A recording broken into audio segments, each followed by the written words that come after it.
that level in 2027. The answer from European capitals has been as resounding as it is clear. We are in an era of rearmament to respond to the short-term urgency to act and to support Ukraine, but also to address the long-term need to take on more responsibility for our own European security. On Saturday, we also agreed a new £2.2 billion loan for Ukraine, backed not by the British taxpayer, but by the profits from frozen Russian assets.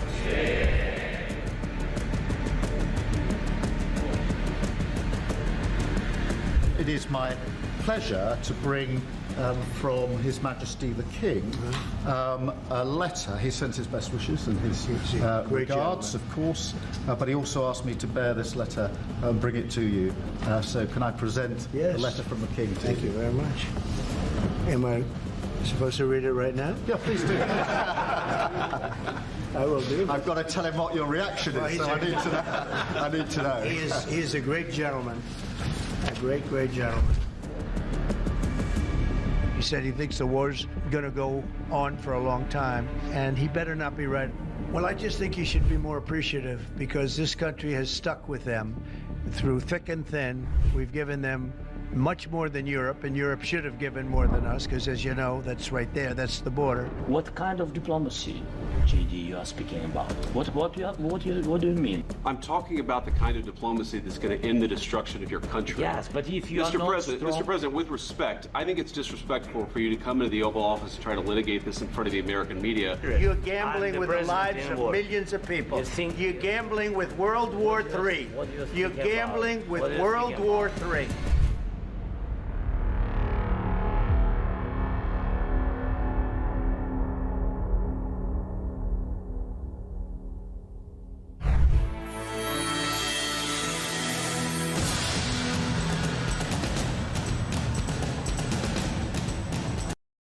Across the UK, on DAB+, on your smart speaker, on your smart TV, and on your side.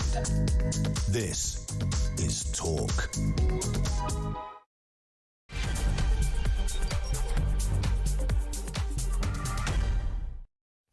As the phrase goes, man alive, we are rammed to the gills at this end, absolutely loaded with subjects and talking points here.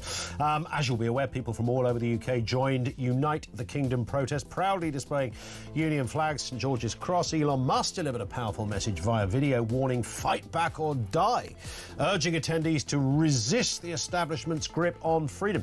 Straightforward question, what do you think? What's your interpretation of what he meant when he said fight back or die? Did he overplay it, or did it chime somewhere with you? Genuinely intrigued. We'll look at that in a couple of moments.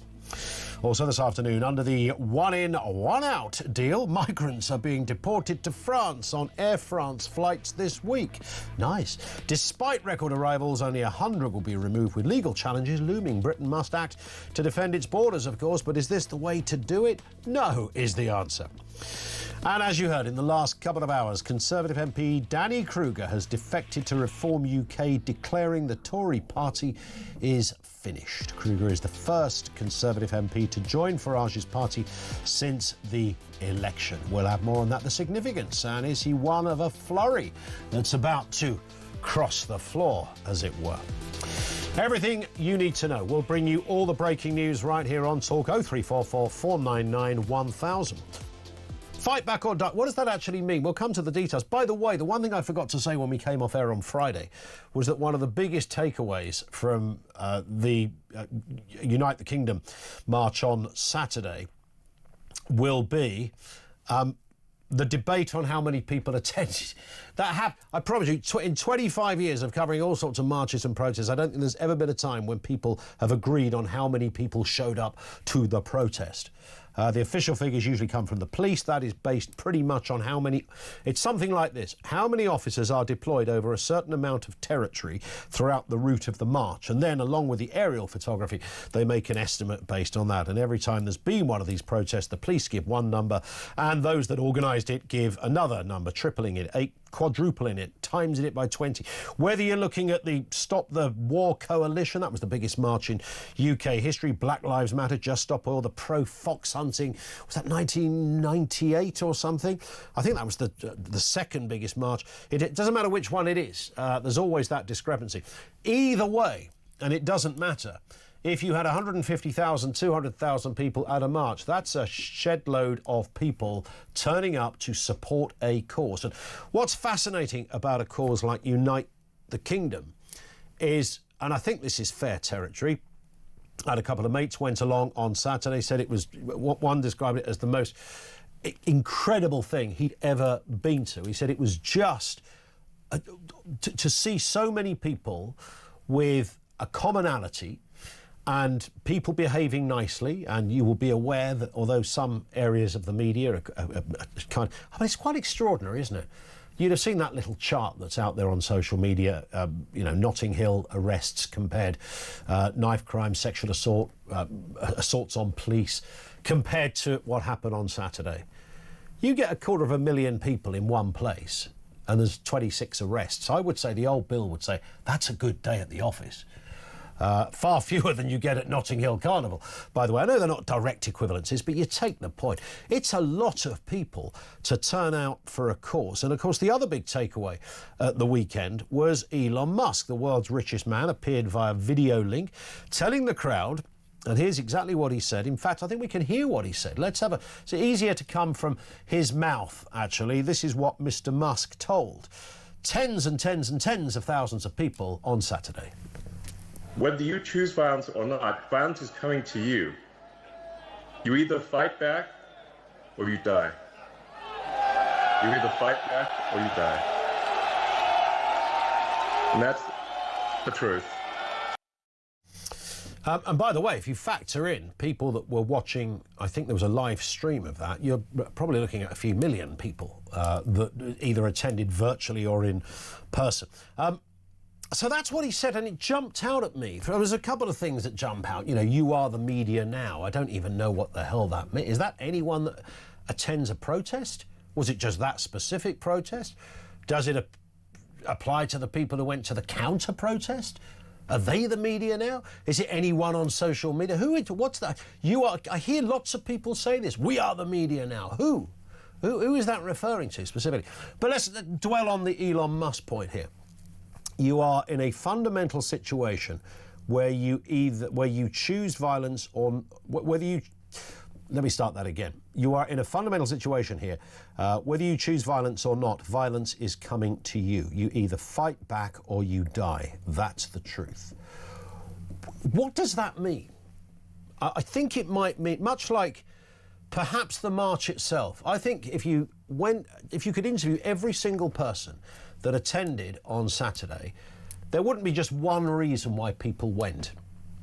That's the great thing about democracy. That's a great thing about something like this. People would have sort of nuanced reasons or different reasons. For others, some people, it would be specifically about immigration. For others, it would be about the sense that maybe our freedom of speech needs to be kept in check, which, by the way, freedom of speech, democracy is fluid, by the way, don't forget this.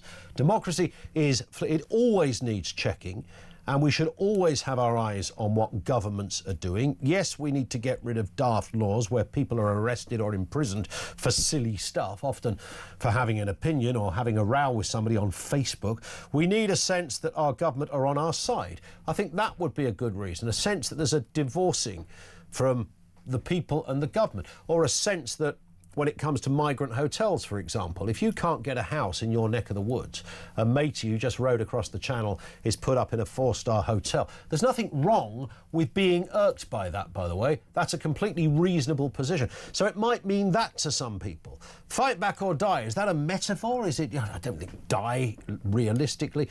That's why I'm intrigued. What does it mean to you? Because it will mean different things to different people. What did Elon Musk mean? I'm not a super fan of foreigners, especially, I mean, Elon Musk, he's a bit of an oddball, right?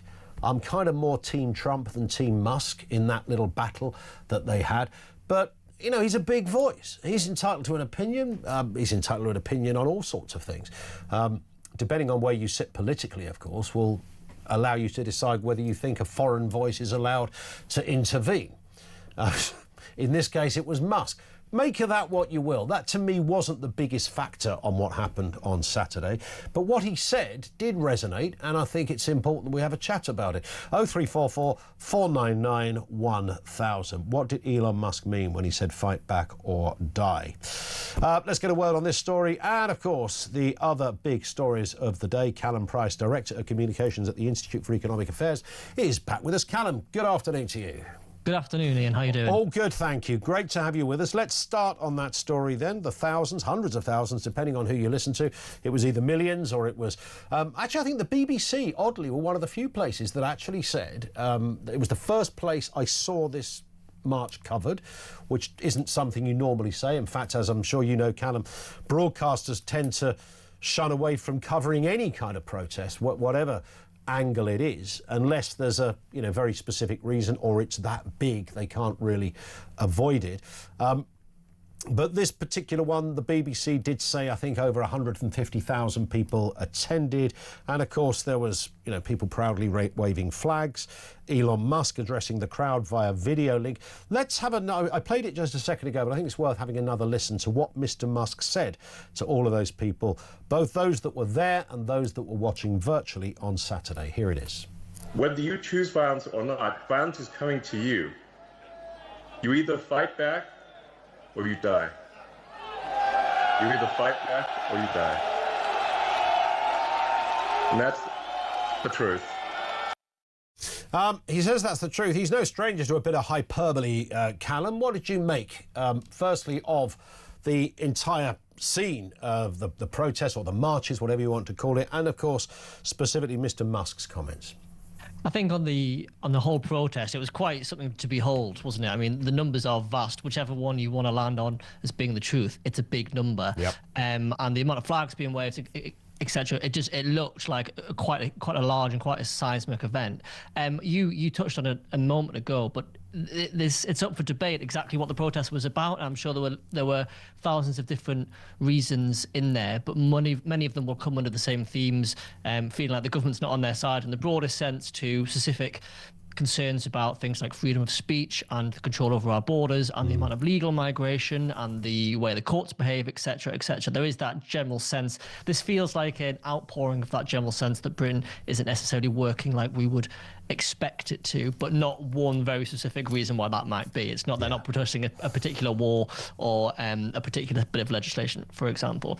In terms of Elon Musk's comments, I think hyperbole is the right way of describing them. I mean, I think it amounts to pushing it far too far. These are words from a man who sort of has played in politics and wants to give the big, rousing Churchillian speech, but doesn't really know why he's giving it, and spends most of his time getting his impression about the United Kingdom from X, and is giving these comments virtually. All of those features, I think, lead into him saying something a bit ridiculous like fight back or die, and something I think is a bit actually insensitive given what happened in the United States last week with the murder of Charlie Kirk. Yeah. I think that language of violence is not the way to go. The escalation of those sorts of words, of turning words into violence, can lead us down a very, very dangerous path. It's kind of slightly... I mean, I heard a few people made the point, Callum, that it's kind of like saying, I'm not saying go out there and have a fight. It's kind of, sort of, by implication, you sort of are. That's how some people will interpret that. Yeah, exactly, and I guess that's one of the problems, is that it could be open to interpretation in a manner of ways by the tens of thousands of people that were there. I mean, what are they saying? Are they saying fight? Do you actually go out and have a fight with the sort of the people going in and out of the migrant hotel near you, or is it actually more metaphorical and sort of stand up and wave your flag and be proud to be British, which is obviously a little bit less of a problem.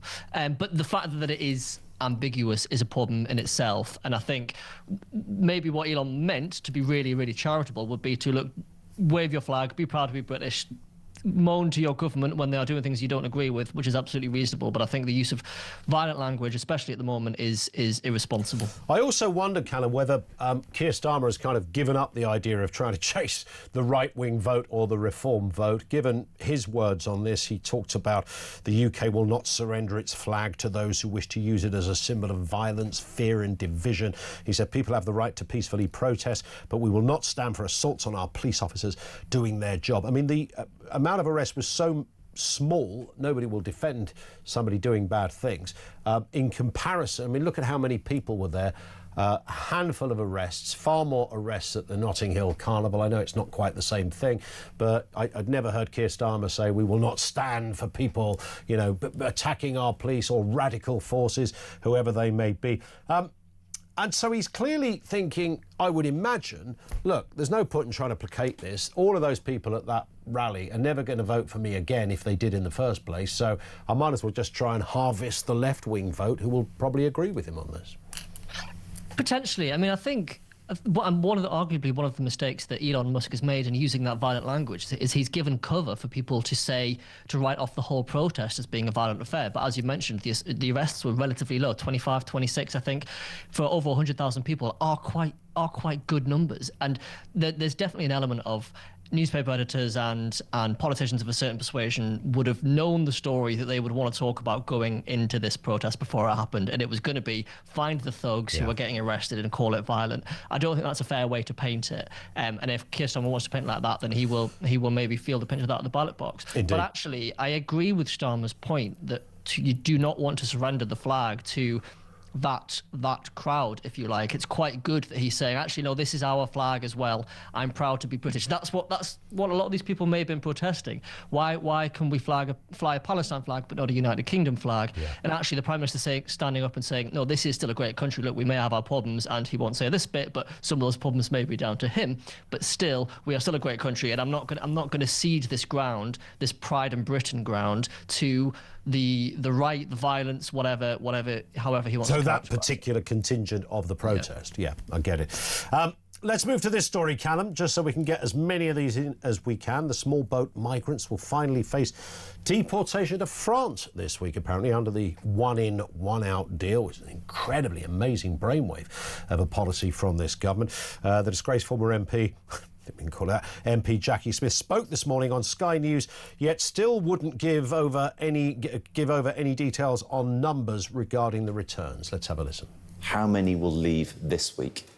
We're not going to be talking about specific numbers or specific timing. You will if it suits you, though, won't you? This is the start of this particular bit of action. So if you won't talk about numbers, how can anyone know if it's working? Well, people can already see that the approach that this government is taking is meaning No, but that if you're publishing, the Home Office is publishing how many people are coming in, why won't you tell us how many people are leaving? Well, because that's one specific route which it's important to get up and running in order to make sure that it works. So you will tell us in due course how many? I'm sure at some point in the future it will be possible to see the impact that this is having on the overall numbers of people who are coming here and the increased numbers of people who have already been returned because they don't have a right to be in this country. We look forward to hearing if it's working or not. If it's working or not, Callum, too early to tell because it hasn't even started. Yeah, quite. I mean, to give them some credit, I think it's not a bad thing that they're doing.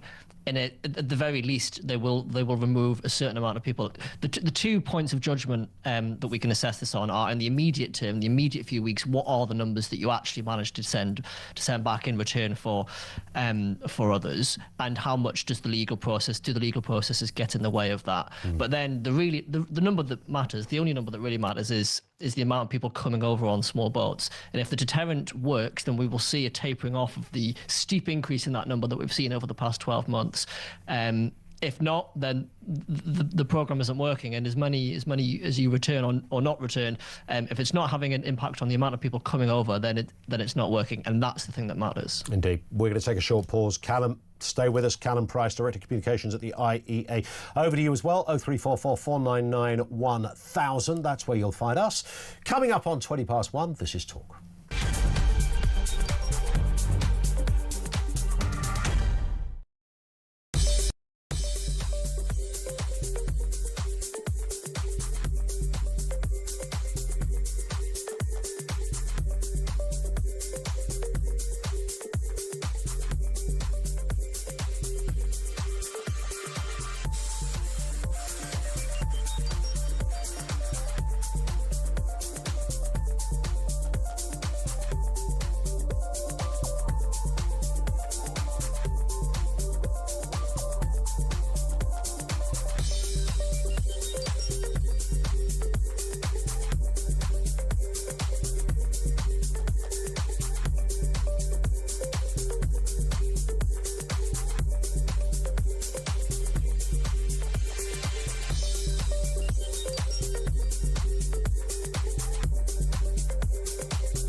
he has said and done things that have broken the law.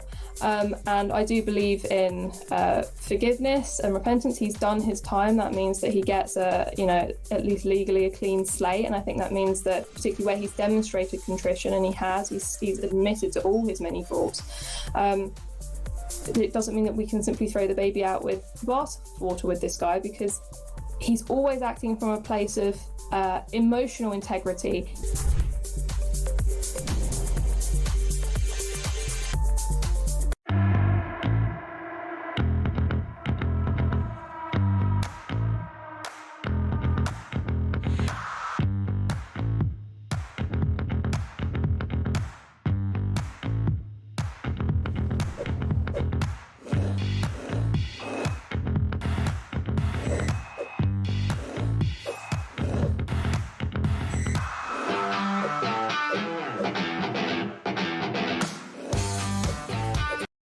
Across the UK, on DAB+, on your smart speaker, on your smart TV, and on your side.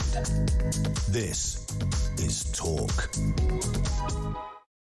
It's interesting how different interpretations and different people have different ideas of what things mean. I mean, this came from Dina, who says Musk was referring to Charlie Kirk in the Fight Back or Die, who was murdered. You've taken it out of context.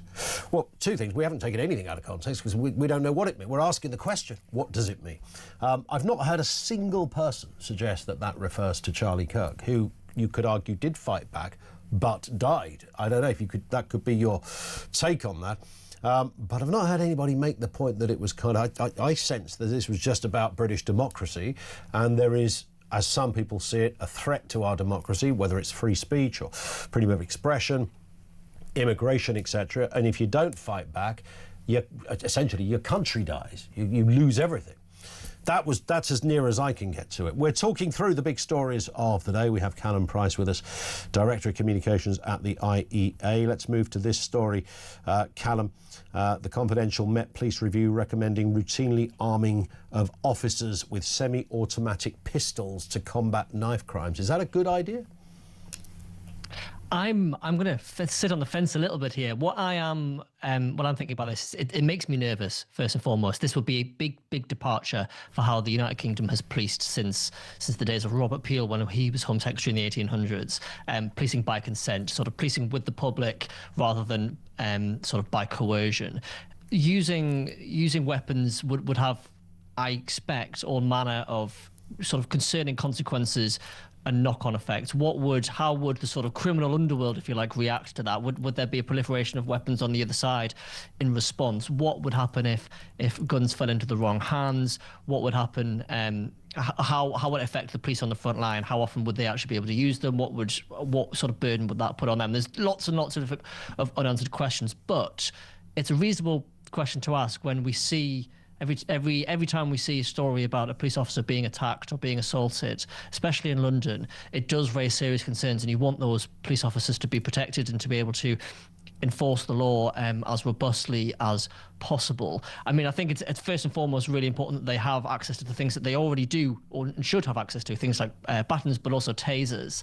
And some people have highlighted some issues in the rollout of those, which is an issue. So I think it's somewhere where we should absolutely proceed with caution, but somewhere where we should listen to the police's concerns as well. Yeah, and that sounds fair, doesn't it? And I do sense that at the moment there will be quite a lot of police officers who really wouldn't want to be forced in any shape or form to carry a gun, bearing in mind the kind of implications, even if you do act in, with what would be called reasonable response times and reasonable force. Let's look at this story. This is back to the Tories. Do you remember the Tories, Callum? Still around, knocking around in small numbers. Tory MP Robert Jenrick has declared that schools should be teaching kids about the Battle of Britain after it came out that 2/3 of under 40s do not know what it is. Let's have a listen to the Shadow Justice Secretary from a Spitfire. Well, it's a bit self-indulgent, but I've wanted to do this since I was a boy. But I'm in a Spitfire for an important reason. To bring attention to and commemorate the 85th anniversary of the Battle of Britain. 1 in 5 pilots died. They never came back.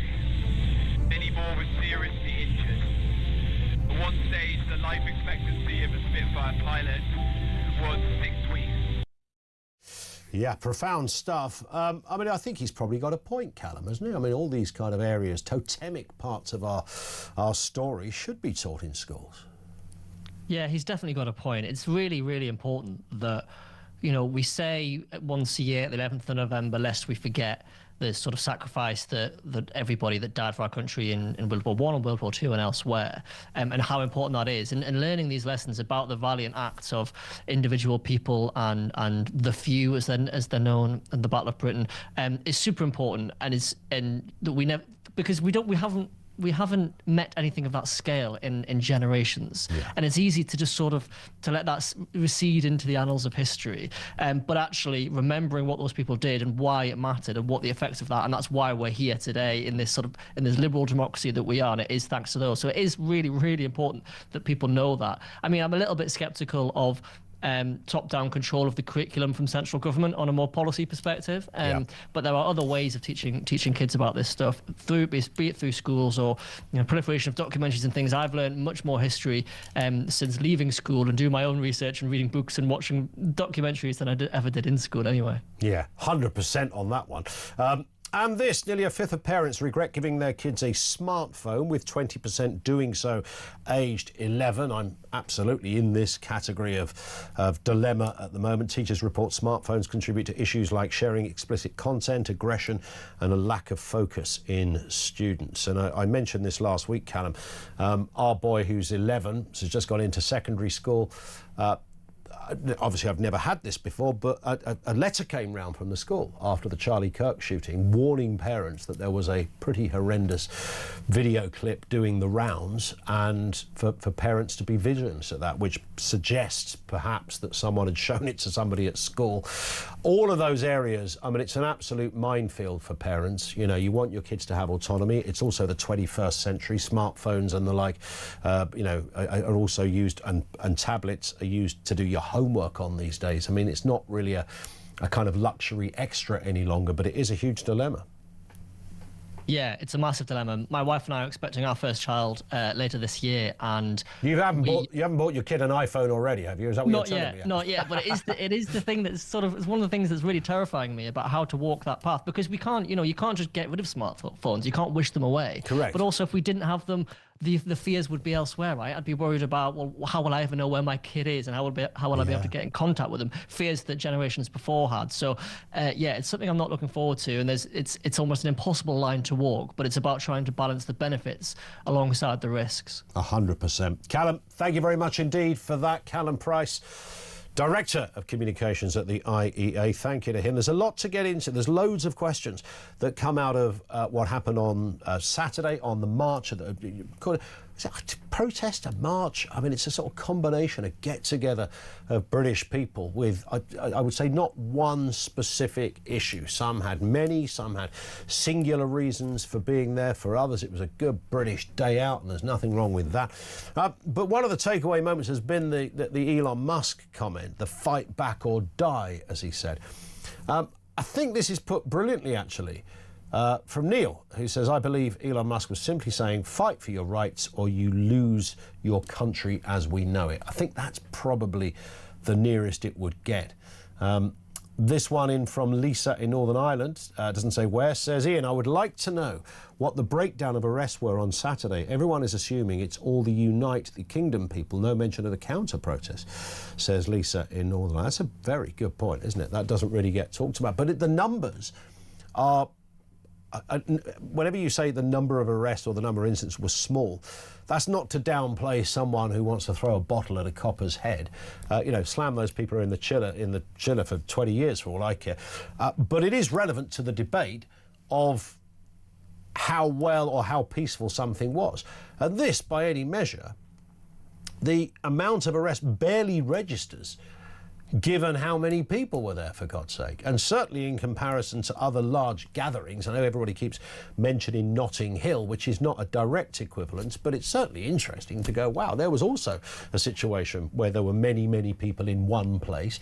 There were far more arrests, and arrests for things like sexual assault and knife crime and things like that, which I don't think was the case on Saturday. So give it some... So when Keir Starmer talks about, you know, we won't have, people have a right to peaceful protest, but we will not stand for assaults on our police doing their job. Well, yeah, we all believe that. But that's not really your takeaway, mate. And I never heard you say it about the Notting Hill Carnival or the Black Lives Matter protest or anything like that, where all sorts of people were badly injured and there was terrible abuse of the police. 0344 499 1000. Couple of voices to come on this. Your comments along the way as well. This is Talk.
Across the UK, on DAB+, on your smart speaker, on your smart TV, and on your side. This is Talk. It is Talk. 0344 499 1000, 2522. Lots of comment coming in here. Margaret says Elon Musk was saying we must fight back, like have a massive protest like Saturday, make our voices heard. He was in no way inciting violence. And I don't think he was inciting violence either. But there is that argument that if you're high profile, you have to watch every scintilla of what you say, because some clown on the other side of the argument will run with that one like their life depended on it. No, I don't think he was. No, it probably means, like the whole protest, probably means different things to different people.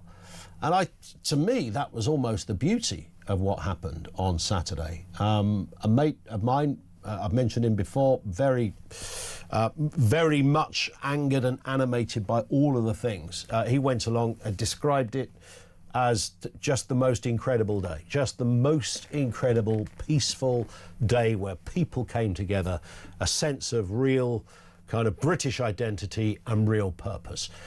What is wrong with any of that? But of course, it has been Elon Musk that's really dominated some of the headlines with his cry for fight or die, warning Britain's future under unchecked migration and political corruption.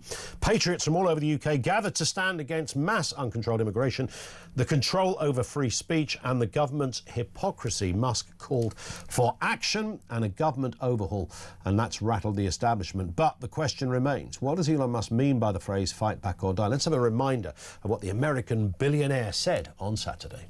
Whether you choose violence or not, violence is coming to you.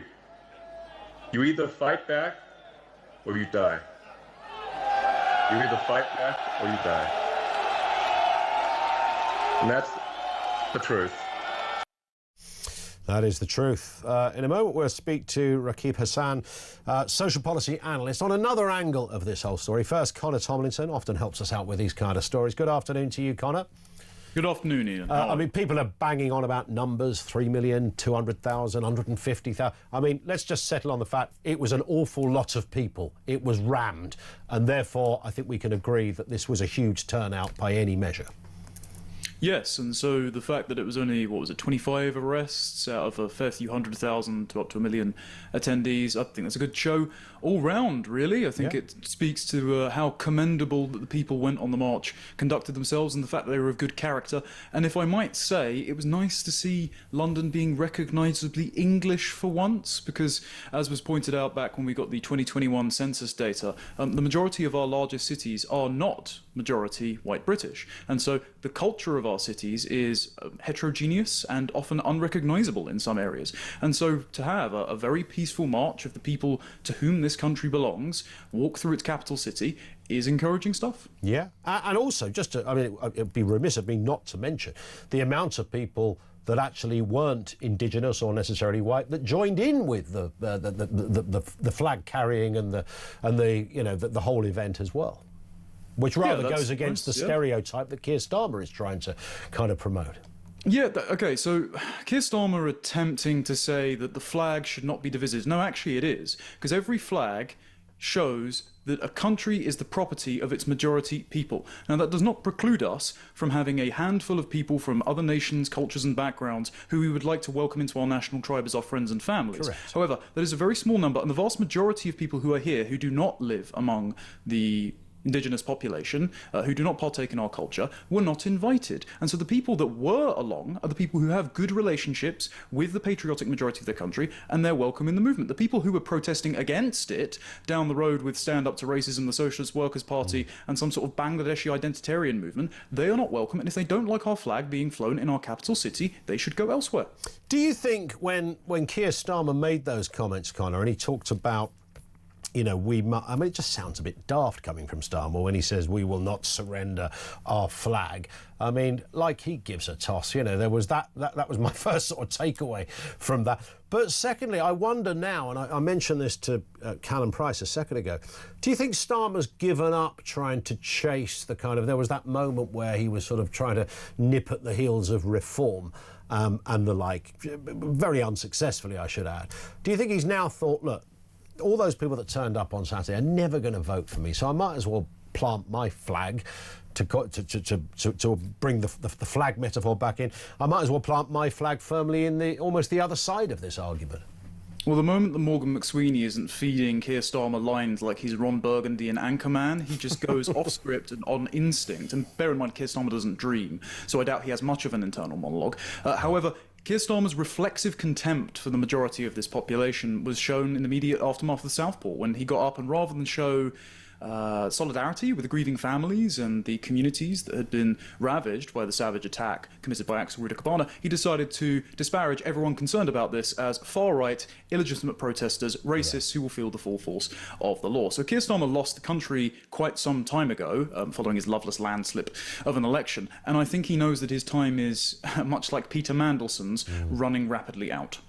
I wonder how this, in terms of how it translates, I don't know, into an election. I suppose, there's always been people who are patriotic, very patriotic, I should say, and there's been those who don't really care. They're just maybe ambivalent. If you said, would you wave a flag? They go, yeah, I probably would, but it's not a big thing. And there are those, in that kind of Starmer group who think you're some kind of Eugene Terre Blanche rabid nut job if you dare sort of even hint that you might be British or English or have a flag anywhere in your postcode. So there's that group, and is that changing, or are we just seeing opinion mobilised via social media? Well, I've heard a lot, and I've been put in this category before, Ian, that this is just the preoccupation of the very online right, that doesn't exist. And then flags started going up in most towns and cities across the country, and they were only cut down by local councils who, much like George Orwell once said, would be more less ashamed of stealing from a poor box than singing God Save the King. So they're oikophobic, or, frankly, the English don't live there, and so the flag doesn't represent the local population, so they don't like the flag very much.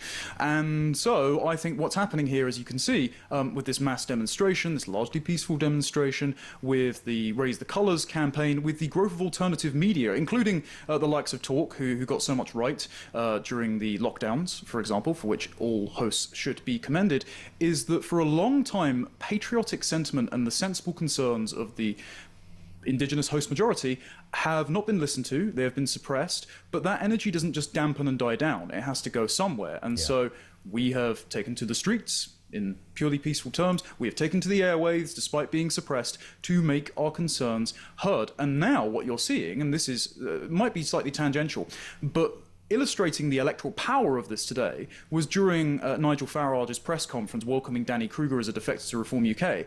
For once, Nigel Farage did not feel the need to distance himself from this movement. He refused to make bogeymen out of Elon Musk and Tommy Robinson, despite their personal differences as the large egos in right-wing politics. He refused to write off the thousands of his voters who turned out in the streets and waved their flags and praised their country. And instead, he said, no, it is you, the liberal media, the leftists in government, the various NGOs and their insane foot soldiers from Stand Up to Racism and the like that are making women feel unsafe in London, that have turned this country into an unrecognisable global basket case, and we are going to reverse all of that. Yeah, spot on. On that point, Connor, thank you very much indeed, Connor Tomlinson. Connor is, of course, a writer at Courage Media and commentator, and often helped our go-to man when we talk about these issues such as patriotism and the like. It's timely that he mentions the Nigel Farage, Danny Krueger crossing from the Conservatives. First time a Conservative MP, a sitting MP, has made that move. It's easy to forget, isn't it, that Lee Anderson was a Labour MP. Isn't that kind of strange when you just think, oh yeah, he was, wasn't he?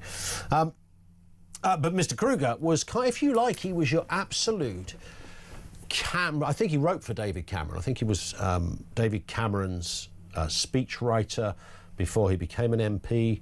Another factoid about Danny Krueger, a lot of people don't realise, his mum is Prue Leith from the Great British Bake Off. There you go, did you know that? And a very well-educated, decent Conservative, but he's felt there's no home for him anymore in the Tory party. Let's speak to Rakib Hassan, social policy analyst. Rakib, always get to get your views, and it's timely that I mention that because I know you've written a piece today that's in the Telegraph that kind of talks about this interesting, and it is fascinating, actually, the Nigel Farage reform position compared to what happened on Saturday. And as Connor just said, he was asked about that in this press conference with Danny Krueger. He's distanced himself from Mr. Robinson, but he didn't quite distance himself from those that want to celebrate Britishness.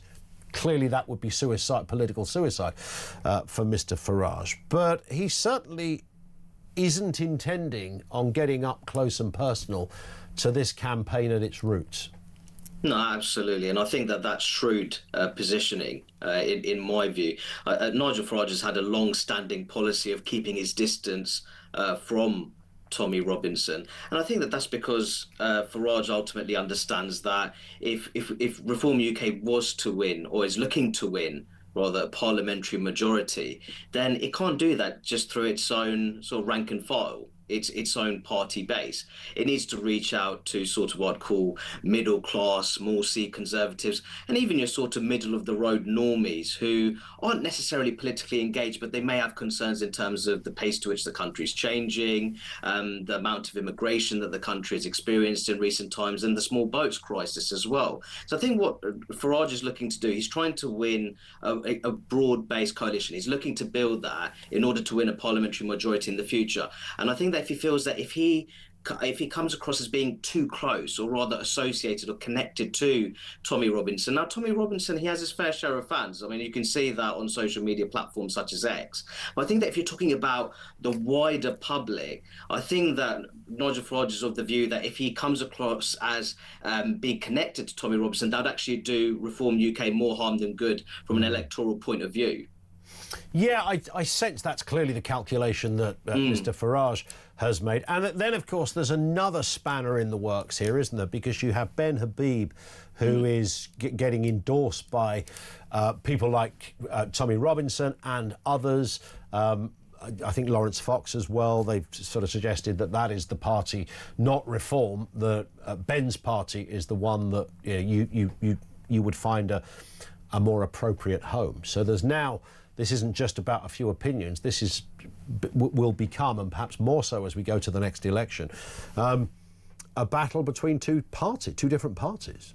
Well, I think there's clearly a diversity of opinion on the British political right, and there's also personality clashes as well. There's no two ways about that. But I think that what's clear here is that Reform UK is riding high in the polls. It's riding that wave of anti-establishment sentiment across much of the country. Now, if you look at the Unite the Kingdom rally, I think there'd have been a lot of just very decent-hearted, patriotic people there. They take pride in their national, regional, and local identities.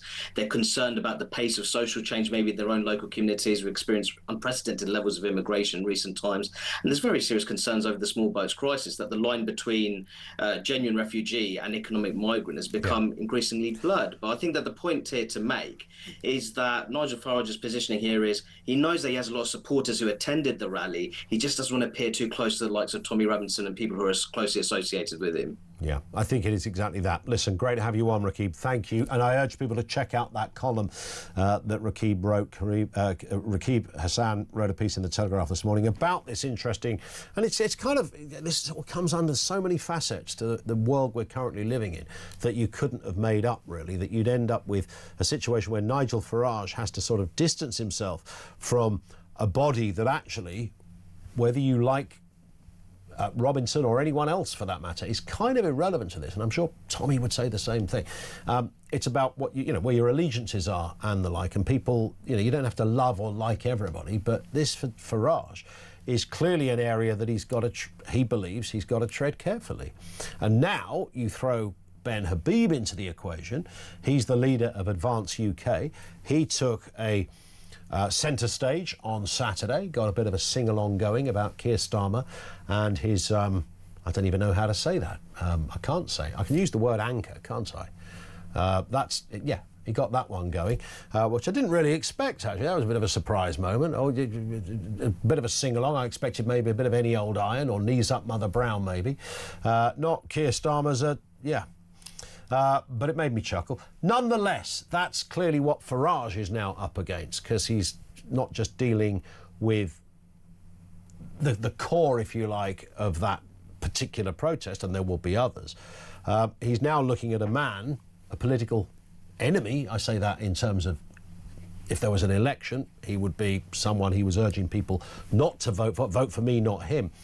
So he's got to be careful on how he walks that particular tightrope. Thoughts on that as well? There's so much to talk about, and your comments along the way, 0344 499 1000.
deflate, and I think that means that particularly where he's demonstrated contrition, and he's admitted to all his many faults, it doesn't mean that we can simply throw the baby out with the bathwater with this guy, because he's always acting from a place of emotional integrity.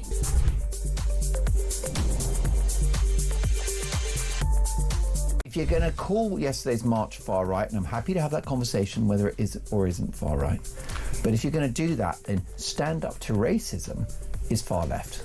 But you don't hear that on the radio or TV.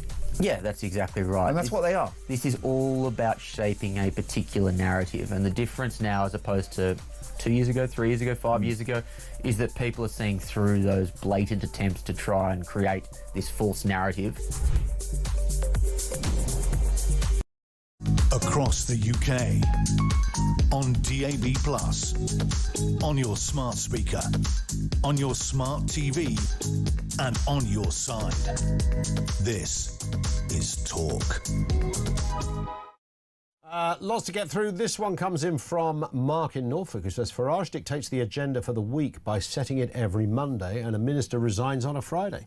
That makes for a tough week if you're Keir Starmer. Farage is a strategic genius. No one can match the degree of political nous. It's a very good point. I mean, someone is going to... Morgan McSweeney, is he going to go this week?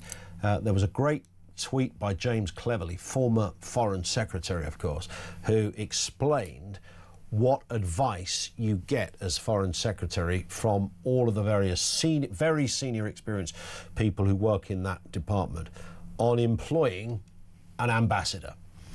And it was eye-opening, I tell you.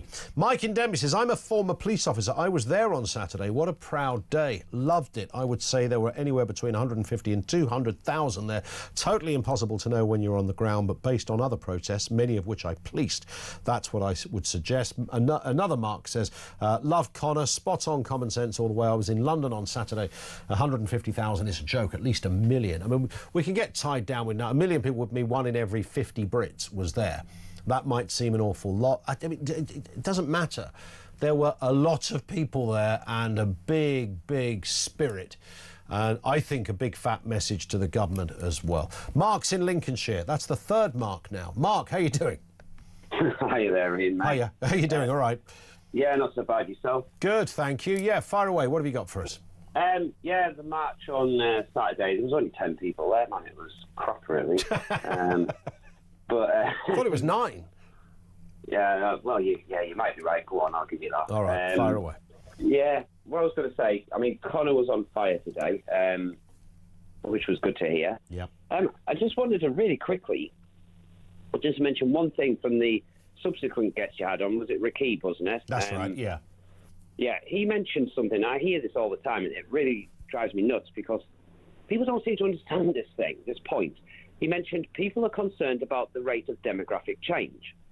We're not concerned about the rate of demographic change. We don't want the demographic change. That's the point. You know, yeah, it's a good point. That's why people are getting on the street. That's why people want rid of the boat migrants and what. And why is there something wrong with you, according to the opposition, if you like, if you want to retain your demographic profile of your country? Because when I know I always give this example, Mark, but, you know, if we were talking about if the good and the great, you know, the left-wing intelligentsia were watching a documentary on BBC 4 about a tribal people in South America that were having their demographic kind of identity diluted, then that very same left-wing people would be up in arms. They'd be sending them money, starting a crowdfunder to stop this horrendous change of these proud people. But when it happens in their own country, they don't give a monkeys. Yeah, absolutely. I mean, I've said that myself many times, Ian. If you were to take, you know, 1 million white British people and just dump them in, I don't know, Nigeria or wherever, you know, some African nation, these people would scream colonisation. That's what they scream. You're colonising these people. It's disgusting, blah, blah. Yet, when it's actually happening to us, they don't seem to care. They actually cheer it on. And the reason they cheer it on is because it's a means to an end to them. Because they seek the destruction of the West. They hate the capitalist Western system. They want to destroy it. Yeah. And this is a way of destroying it, by flooding it with immigration. You dilute the fabric of the country, basically. And, you know, what are the things that we talk about, Ian? We talk about, you know, what are British values, all this kind of stuff. That's happened because of the immigration, the sheer scale of it. And the thing is, somebody like Keir Starmer, Mark, doesn't... I mean, it's not in his political DNA to care about this stuff, is it? He's not... You know, that's not who he is. He should really just come out and say that louder.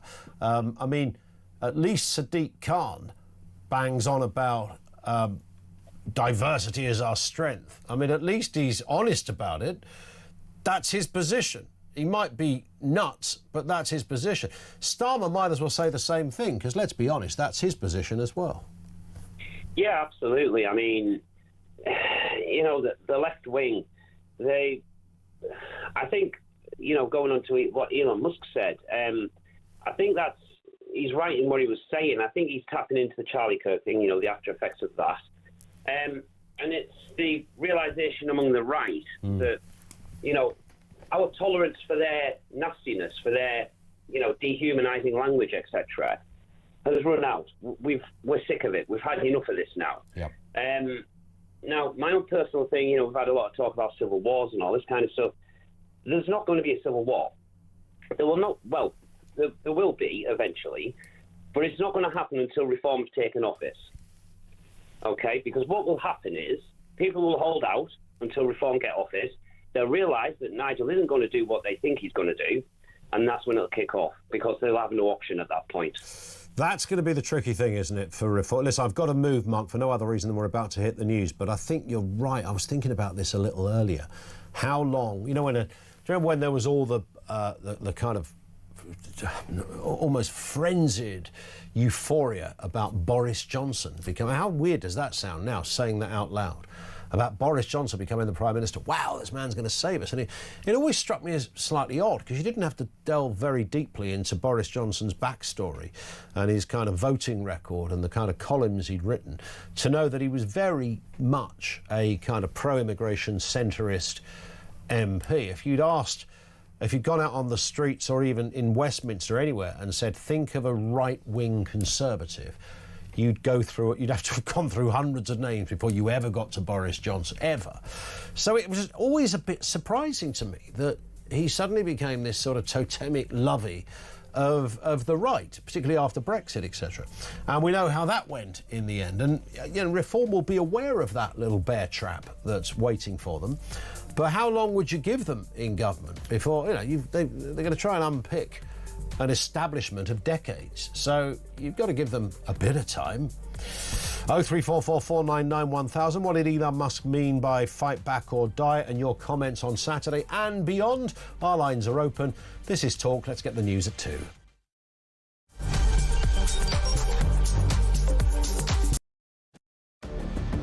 I can announce this government will begin the biggest sustained increase in defence spending since the end of the Cold War.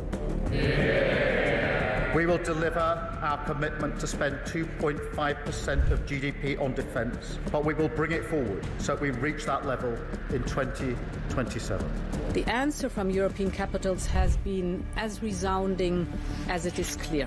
We are in an era of rearmament to respond to the short-term urgency to act and to support Ukraine, but also to address the long-term need to take on more responsibility for our own European security. On Saturday, we also agreed a new £2.2 billion loan for Ukraine, backed not by the British taxpayer, but by the profits from frozen Russian assets.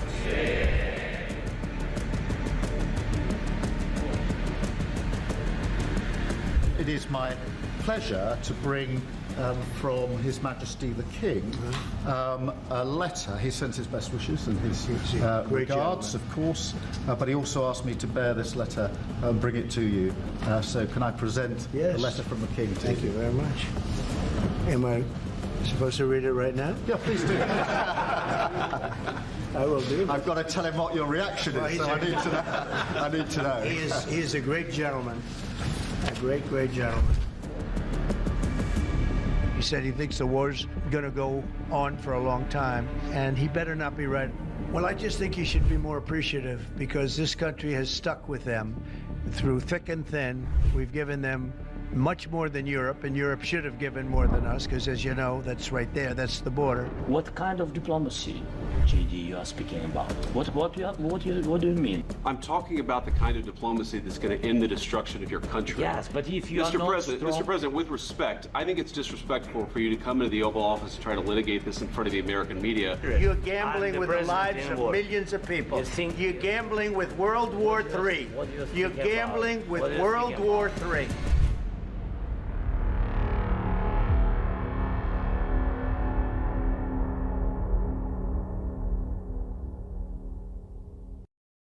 Across the UK, on DAB+, on your smart speaker, on your smart TV, and on your side.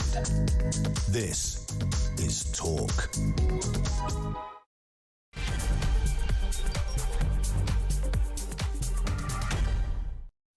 Coming up on 3 minutes after 2 o'clock. Welcome back. It is the home of common sense. Lots to get through. We are, of course, talking about what happened on Saturday in our country. People from all over the UK joined the Unite the Kingdom protest, proudly displaying Union flags and St George's crosses and the like. Elon Musk delivered a powerful message via video, though, warning fight back or die, urging attendees to resist the establishment's grip on freedom. We're throwing out the not unreasonable question. It's important you talk about this kind of stuff. What do you think he meant by that? It's been interpreted about 500 different ways so far. What is your take on what was said there? Also this afternoon, under the one-in, one-out deal, migrants are being deported to France on Air France flights this week, apparently. Despite record arrivals, only 100 will be removed at most. There are, of course, many legal challenges looming as well. How can Britain respond to this one? I don't think it's going to sort of go about as well as the Tories' Rwanda scheme, I think, which never went at all. And Sadiq Khan is once again facing calls to resign after a whistleblower has exposed a shocking grooming gang cover-up in London with evidence of organised child exploitation spanning 20 years. Critics slam Khan for ignoring the issue and failing victims. He has, of course, in the past been challenged on this by Susan Hall. We'll speak to her a little later on where this story is up to. Details on the way. Remember, anything you want to say, anything that we cover, all the breaking news right here on Talk. Easy way to get in touch. You can leave a voice note on this number as well, or call us on 0344 499 1000. You want to leave a message, it's 87222. Andy says, one in, one out seems to refer to Starmer's front bench these days. There might be another one out by the end of the week. Maybe not on the front bench, but possibly behind the scenes. We're going to watch with interest. Labour rebels apparently are backing Andy Burnham as the next leader of the Labour Party, with plans to kick out Keir Starmer over his attempts at welfare reform. There's probably a few other issues in there as well. I'd suggest that the Peter Mandelson appointment would be front and centre of disquiet at the moment. Let's get a word from Emma Burnell, the editor of Labour List. Emma, good afternoon to you. Now, it's never a dull day over there at the Labour Party at the moment, is it? Goodness me. The gift that keeps on. We normally wait about 10 years for this kind of, these tasty delights to tuck into. It's coming in droves at the moment. What's happened to your party? That's what I want to know. There has been a lot of Labour news, definitely. I actually only started as editor Monday of last week, so Blimey, you were in at the deep end, weren't you? Quite a start to the new job, definitely. I think there are a lot of issues that have just all come at once, and I think it's like the government. You when you have a headache, and then the headache just seems to get worse and worse and worse. They tried to start Monday before last, saying this is a reset.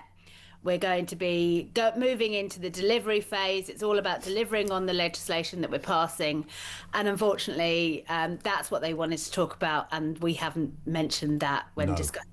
Phase 2 has, I was really excited about Phase 2, and then like a child having their sweets removed from them. Phase 2 never happened because, of course, we had Phase Angela and then Phase Mandelson in between time. And I've got a funny feeling, Emma, that Phase 2 will never be uttered again by anybody. Maybe we're going to get Phase 3, who knows? I guess this whole business of kind of replacing Starmer, there'll be a lot of former prime ministers who think, look, you go through this all the time. I can remember when Cameron was in power, there was an online kind of what would you call it? Not a protest, a poll, an online poll, an online campaign to get rid of David Cameron.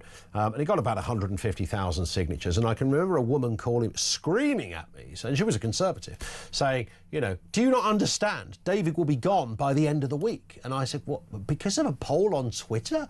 And she kind of believed it. And it takes a lot to unseat a Prime Minister, slightly easier to unseat a Conservative one because of their own system. But I've got a feeling Starmer's going to still be there in 2029. What do you think?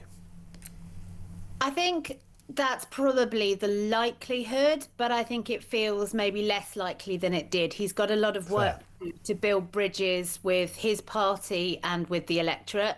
I don't think he's incapable of that at all, but he will have to work very hard at it. And I think that we're going to see hopefully a genuine reset at the Labour Party conference where he makes a speech, and that will have to be, you know, the speech of his life. It'll have to be a speech that explains exactly what the government, the Labour government, is for, what he's going to do, and then he will have to spend the time between now and the next election delivering on that. Yeah. Andy Burnham, the name that keeps on coming up as a man who could take over Keir Starmer. I've got a really bizarre take on Andy Burnham, Emma, and this is not political, it's very superficial. When Andy Burnham first came on the scene, like, you know, 20-odd years ago, whatever, he looked like a young, cool guy with glasses. Now he looks like a man who needs glasses. So I only say that because the kind of youthful, you know, kind of new kid on the block is now been part of the establishment for a couple of decades. So many people will say, well, he's kind of in the same category as a sort of Starmer character. So what would be gained by replacing him? Well, ironically, while, you know, they are, I don't know if they're exactly the same age. I don't know how old Andy Burnham is, but Andy's a lot more experienced in politics than his. That's very true. Into politics until 2015. So, and I would say, as a woman of a certain age, that there's nothing wrong with an older man wearing glasses. I'm sure you'd agree. Thank you very much indeed, Em. That's very kind of you. But you're right, there's nothing wrong with that. But I suppose my overarching point is, would he be just more of the same? I think that what he... at the moment, there is no route for Andy Burnham to become leader of the Labour Party. Correct. It's quite important to say that. Yeah. You know, whether he wants it or not, because he is the mayor of Greater Manchester, and because that role includes running the police force, he cannot double job, as it's called. So he can't be an MP and the mayor of Greater Manchester. So he would have to make a choice. There would have to be a seat available for him to run in. He would have to win that seat. Then there would have to be a Labour Party contest. There's a lot of what-ifs involved in that sentence. Although wasn't Boris Johnson, I know he made up his own rules, but wasn't Boris Johnson still an MP and a mayor for... Wasn't there a little kind of crossover period? It might have been only a matter of weeks. There was, but I believe that the rules have been changed since then. Oh, OK. So it is very specifically. So some mayors are not also police and crime commissioners, but True. if you are, you cannot also then be an MP. That makes perfect sense, and I think most people would probably support that. That sounds fairly sensible. In terms of Keir Starmer, just he and I mean, I don't know what your readers tell you on this kind of thing. There is always a danger. Look, and obviously you're talking to me on talk radio, so politically we will be in kind of different places, but you know, I do love a civil conversation, and I'm sure you do too. But there is that sort of sense at the moment that you can always get bogged down with echo chambers, your own echo chamber, etc. And I wonder if I asked my sister, who's not engaged in politics at all, what she thought about Keir Starmer's position, she would probably say, well, he's just the Prime Minister, isn't he? He's, you know, never really changes that much, no matter who's in, and, you know, I'm still skint, and, you know, I was skint under the Tories, I'm skint under the Coalition, I'm skint under Labour. I think a lot of people would tell that story. How serious is it, do you sense, though, then, if you can try and be objective on this, Emma, how serious a position is Keir Starmer in at the moment? Because I think the Mandelson thing is arguably, of all the little things that plague prime ministers, and this one's no different, I think this is arguably more serious than many of the things that came before. I think it is more serious because it's connected to such a horrific, really nasty scandal. And it's a lack of judgment, certainly on Peter Mandelson's part, and seemingly perhaps also on the part of Keir Starmer and or his team. So he will need to demonstrate to Labour MPs who feel quite upset by that he's learned a lesson. And I think that dialogue between Number 10 and Parliament, and there are not across Parliament, but his own MPs. Yeah. I think certainly an area where there's been a lot of misunderstandings or just miscommunications or just lack of communication. And honestly, at the end of the day, politics is about communication. It's about talking to each other and getting things done by dialogue. I don't know if you saw sorry to interject, Emma, but I don't know if you saw there was a great tweet by James Cleverly, obviously former Foreign Secretary, who talked about, whether you love him or hate him, but he talked about the protocol of what happens when the Foreign Office and a Foreign Secretary obviously is involved in this as well. When you appoint someone, whether it's an ambassador or some other kind of dignitary kind of role, and the advisors that are around, and Mr. Cleverly was talking about the fact that those advisors would have been his advisors. They're now, or they were David Lammy's advisors. They're now Yvette Cooper's advisors, same people. And he just talked through the very in-depth process that would happen before an ambassador would be appointed, and that would include flagging everything. Everyone would have been aware of what had gone on. So that would have gone through David Lammy, it would have gone through Keir Starmer, Morgan McSweeney. All of those people would have, been aware of something. That's quite damning. Yeah, I mean, there was plenty known on the public record before Mandelson was appointed. Yeah, true. They decided that it was a risk worth taking. And honestly, look, I mean, I find the whole thing really seriously distasteful. But most people, if you'd asked them 3 weeks ago, is Peter Mandelson doing a good job as US ambassador? Most people were saying, yes, he's got this amazing relationship with Trump. They've actually got way more out of the Trump government than expected. A left-wing British government actually developing a strong relationship with a right-wing US government. All of these things were considered to be worth the risk. Now, the thing about risk is that there is always a trade-off. Yeah. And it seems that this risk was not in the end worth taking. But that's, nothing in life is 100% safe. True.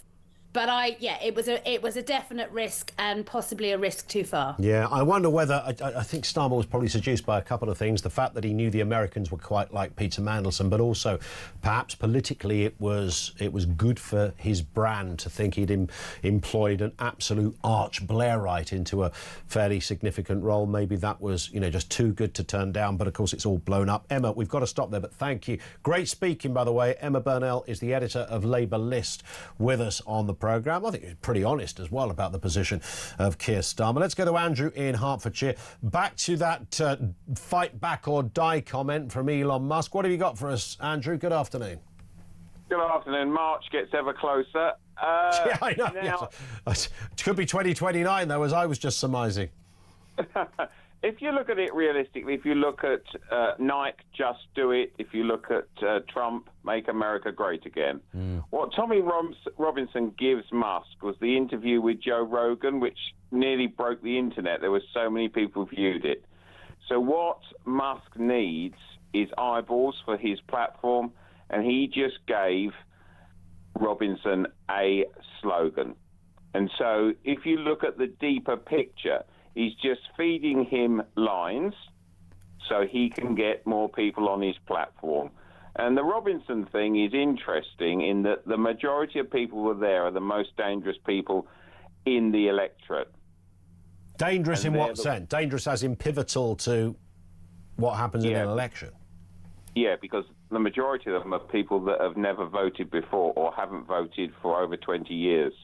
And if that vote is mobilised and it points at either Reform or the Green Party or whatever, then that is what will tip the election. I don't think there's many. There weren't many Green Party supporters there, were there? I think, to be fair. But that's might have been one in a phone box. I don't know. But... Yeah, But the question there is, does that protest, you know, lots of Reform supporters would have been there despite Nigel Farage distancing himself from the organisers. But then, of course, you've got this Advance UK party as well with Ben Habib. I mean, that could be hugely, as you said, dangerous if you're Nigel Farage. Yeah, but we all know Tommy Robinson is just toxic regardless of what he does. So he can have these events, but he will always be on the periphery. He's a bit like Jeremy Corbyn. He's extreme, and actually we don't live on the extremes in UK politics. Yeah, it's kind of fair, really, because it doesn't matter. It's not a comment on whether somebody agrees with him or disagrees or likes or doesn't like. You're right. If you live on that part of the spectrum, as Corbyn did, then the enormous risk you mostly run is that you're never going to win. Exactly. And then what will happen is everybody will play grown-ups. There's two parties, Conservative and Labour. There has been for years, but you're voting for change and hope, and that's reform. If you want to bring in the type of policies, not all of them, that Tommy Robinson would attach himself to and his type, then actually reform is where you would go. I would think, yeah, I think the majority of people in that cohort probably would. Listen, I've got to move. Andrew, thank you as ever. Andrew in Hertfordshire, you heard what he said, and the way this all works is you can now respond to his points and anything else that's on the list as well. We've been talking about Keir Starmer. Let's get a voice note on that very point of our Prime Minister. This comes from Henry in Suffolk. Yeah, Starmer. Phase 1, phase 2. Let's hope the next phase is phase out. Thank you. See, why has nobody said that until now? That's brilliant. Henry, thank you. We move into the phase-out phase, which is interesting because Gary in Westcliff says Emma Burrell is deluded. There is no chance Starmer will reconnect with the electorate. He is despised, which comes back to the point I made to her. Do we, like, I sense that, Gary senses that, I'm sure Andrew, our last caller, senses it. I know loads of people sense that. My mate Rich, who was there on Saturday, sent me we had a text exchange about it, and you know, I made the point to him about Starmer completely has no idea how to deal with this, and he said, yeah, start again not listening. But is that just us in the echo chamber? So what about the wider country? I mean, opinion polls tell you that it goes beyond the echo chamber. Thoughts on all of that? 0344 499 1000. This is Talk.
With Tommy Robinson, he's a divisive figure, he's got a criminal past. But are you not killing the messenger? Because a lot of the key headlines that he is highlighting are a concern to arguably millions of people in this country. But that's how the far right works. People like Tommy Robinson will start with reasonable messages, and there are a lot of people who would have gone on that march yesterday for reasonable reasons. But that's how it begins. Once you start going on a march by Tommy Robinson, who knows where that ends?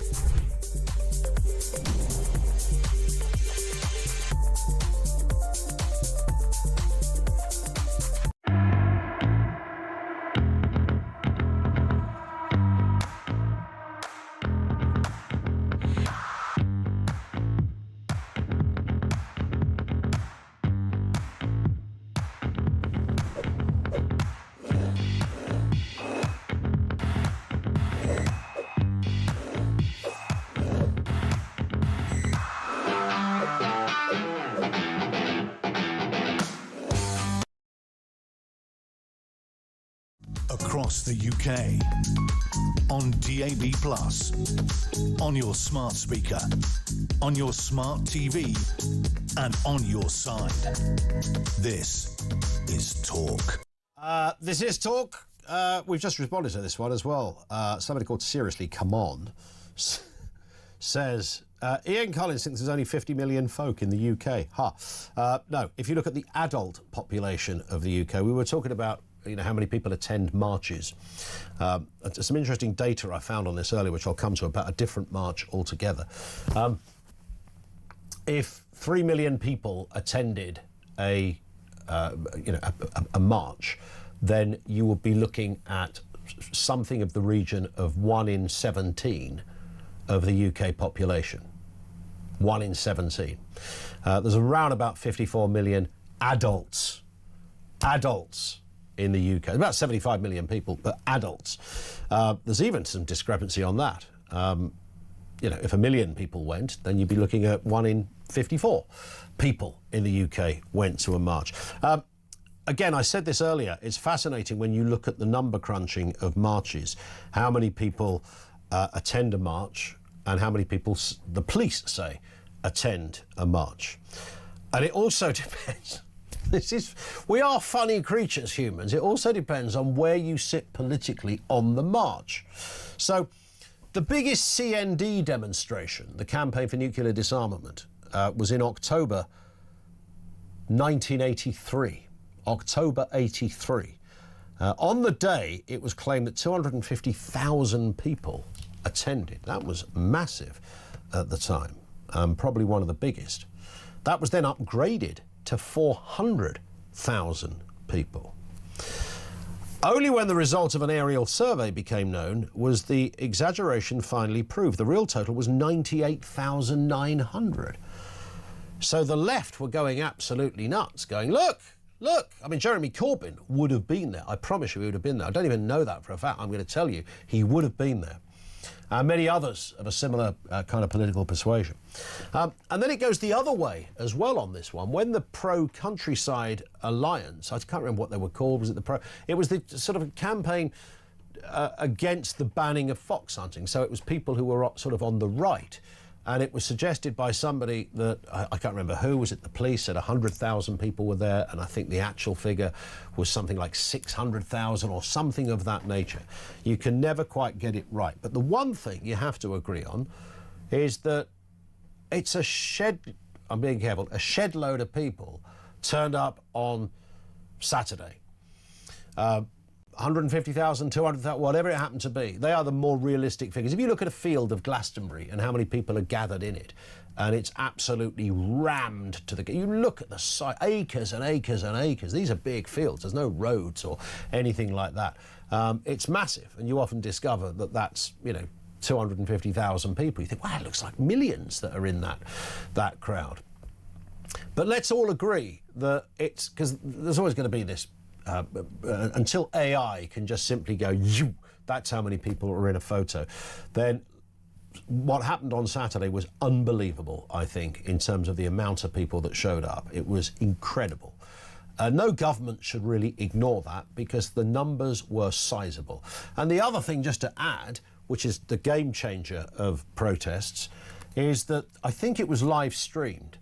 So you can legitimately count people who are tuning in to live streaming. It doesn't make them necessarily if you go there with a placard or a flag, you are obviously a supporter. If you're watching on live stream, you might just be a objective viewer. But I would say a sizable chunk were supporters as well. So you kind of sort of have to factor that in as well. Georgina is down in London. Georgina, good afternoon to you. What are your thoughts on all of this? Good afternoon, Ian. Well, I watched the protest on Saturday, and there was a lot of people, a lot. And Keir Starmer, after seeing that, still isn't listening. Yep. Saturday's march was not an incitement of racial unrest or violence. It was not about Tommy Robinson.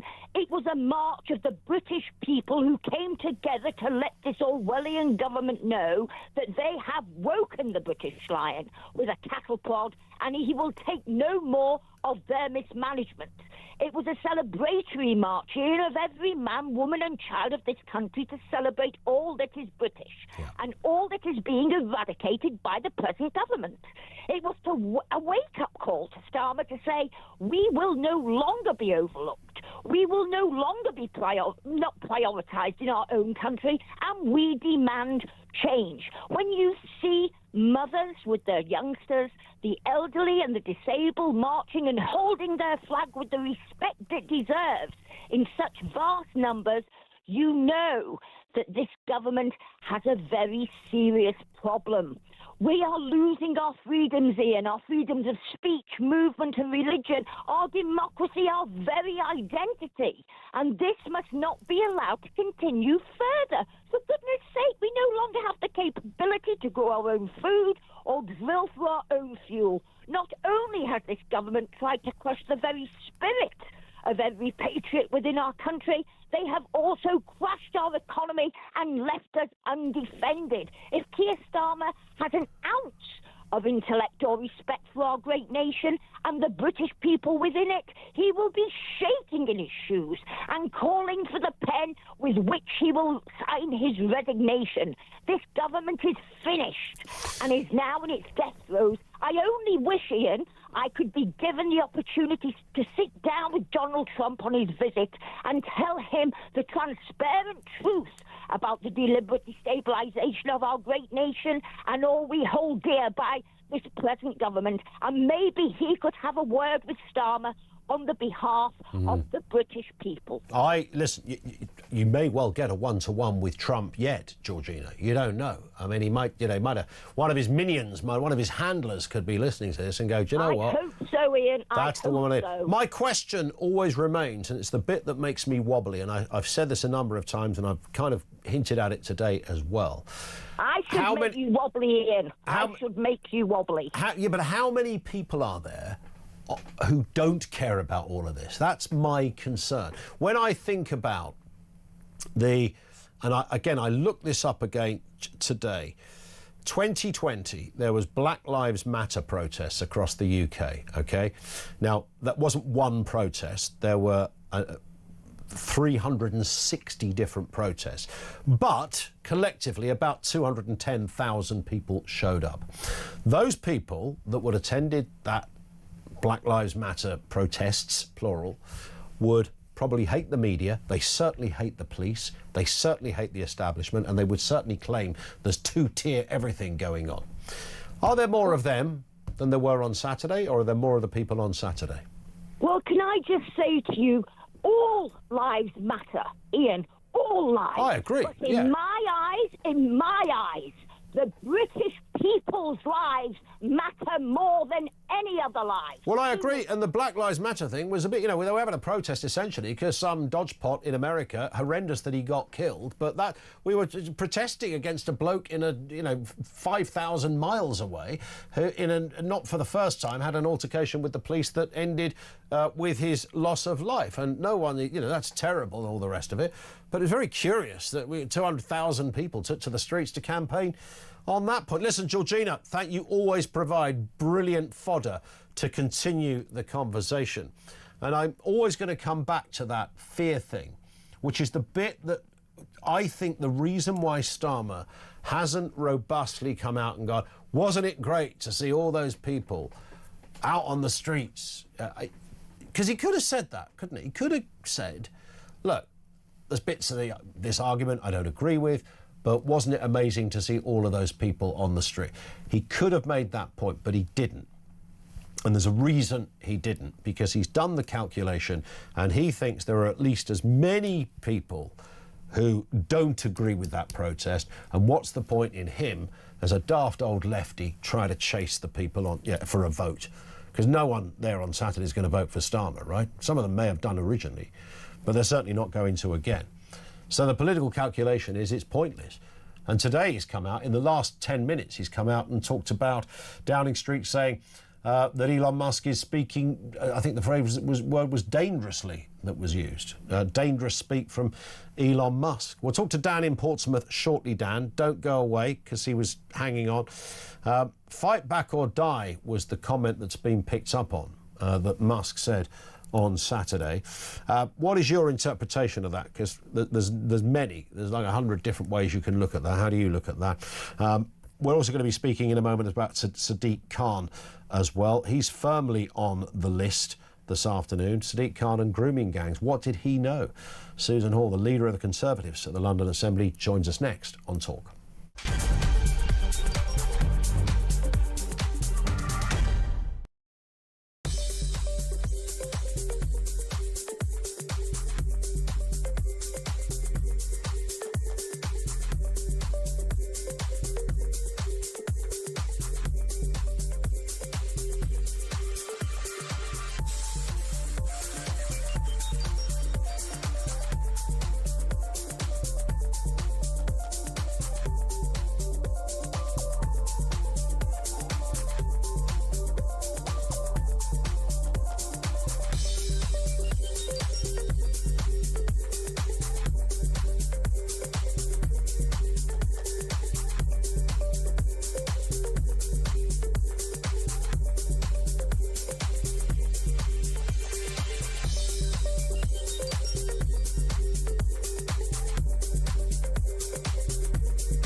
Across the UK, on DAB+, on your smart speaker, on your smart TV, and on your side.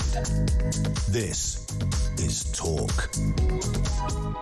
It is Talk 25 to 3. Now, a former police officer has exposed 52 grooming gang victims trafficked from London care homes, some as young as 9. John Wedger, who was a detective in the Met, accuses his former police force of covering up the evidence as Sadiq Khan dodges inquiries and faces calls to resign over the scandal. Now, before we speak with Susan Hall, who is, of course, the leader of the Conservative group in the London Assembly, let's just remind ourselves of what happened when she questioned the mayor on this very issue earlier this year. I asked you this question last week and you found every which way but not to answer it. Just how many grooming gangs have we got in London? To avoid any misunderstanding, can she define what she means by that? Yes, if you look at what's gone on in Rotherham, where there are people taking young girls, grooming them for sex, that is what I'm talking about. We know in London there are issues about exploitation of young people. But they're not as defined by the member in her definition of what those types of gangs are. So are you saying we haven't got the same sort of gangs that are in Rotherham, Bradford and lots of other places in the country? Just for a misunderstanding, what does she mean by that? You know full well what I mean by that. It's all over the television. You know exactly what I mean by that. these gangs of people that are grooming young girls for sex. Do we actually have those in London? I'm unclear, Chair, what is meant by the question. If you could spell it out, I can answer. I've just spelt it out. Are you not listening? It's the sort of gangs that groom young girls at a young age for sex. Exactly how much clearer do you want me to be? Well, let's get some more clarity. Susan Hall, Assembly member, leader of the Conservative group, of course, in the London Assembly. I mean, it's interesting, just that clip, Susan, it boils my blood, because obviously he was trying to get you to name a race, wasn't he? And he wanted to take you down a rabbit hole, and then he could have accused you of some kind of stereotyping. And it's interesting because you didn't make it about race. You were just giving the facts. He was trying to make it about race. But that's always what he does. That's what he did all the way through the mayoral competition when I stood against him. Everything was to try and paint me as racist. This situation with these young girls and these grooming gangs is so serious. It's far beyond politics. And he should just calmly, he knew exactly what I meant. You are exactly right. He was trying to get me to say Pakistani gangs. Well, I wasn't going to say that because I don't know if we've got any gangs. I suspect we definitely have. And I don't know the background of any of the people that are grooming these girls. So it would be very wrong for me to do that. But that's all he ever does. Yeah. He always, and the left have done this for so long now. I'm very happy that 2 or 3 years on from the mayoral race, it's no longer having the effect that Labour think it does. So constantly trying to paint us as racist is not working anymore. Indeed, and, you know, his focus, like any other reasonable, decent human being's focus, should be on victims and potential victims. And that's the, you know, one of the most sort of offensive elements in his answer there is that he's almost thinking, no, I'm not going to talk about that. I'd rather try and get Susan Hall into a little cul-de-sac of racism that I can try and beat her with in my next answer, which is a horrific look for an elected mayor, frankly. And now, of course, we get this new evidence from a former copper, former detective in the Met, who's exposed 52 victims that were trafficked from London care homes. I'm not suggesting this was under Mr. Khan's watch, but the point is that he's the mayor of London, and there he was in full, almost denial, I think you could reasonably say, and yet we have this new evidence that suggests that there really is a problem. Well, that's right. And I've been actually talking to some of the survivors of past gangs, and some of this, well, no, all of the stories are so harrowing. Something has got to be done about this. It shouldn't be made into a political issue.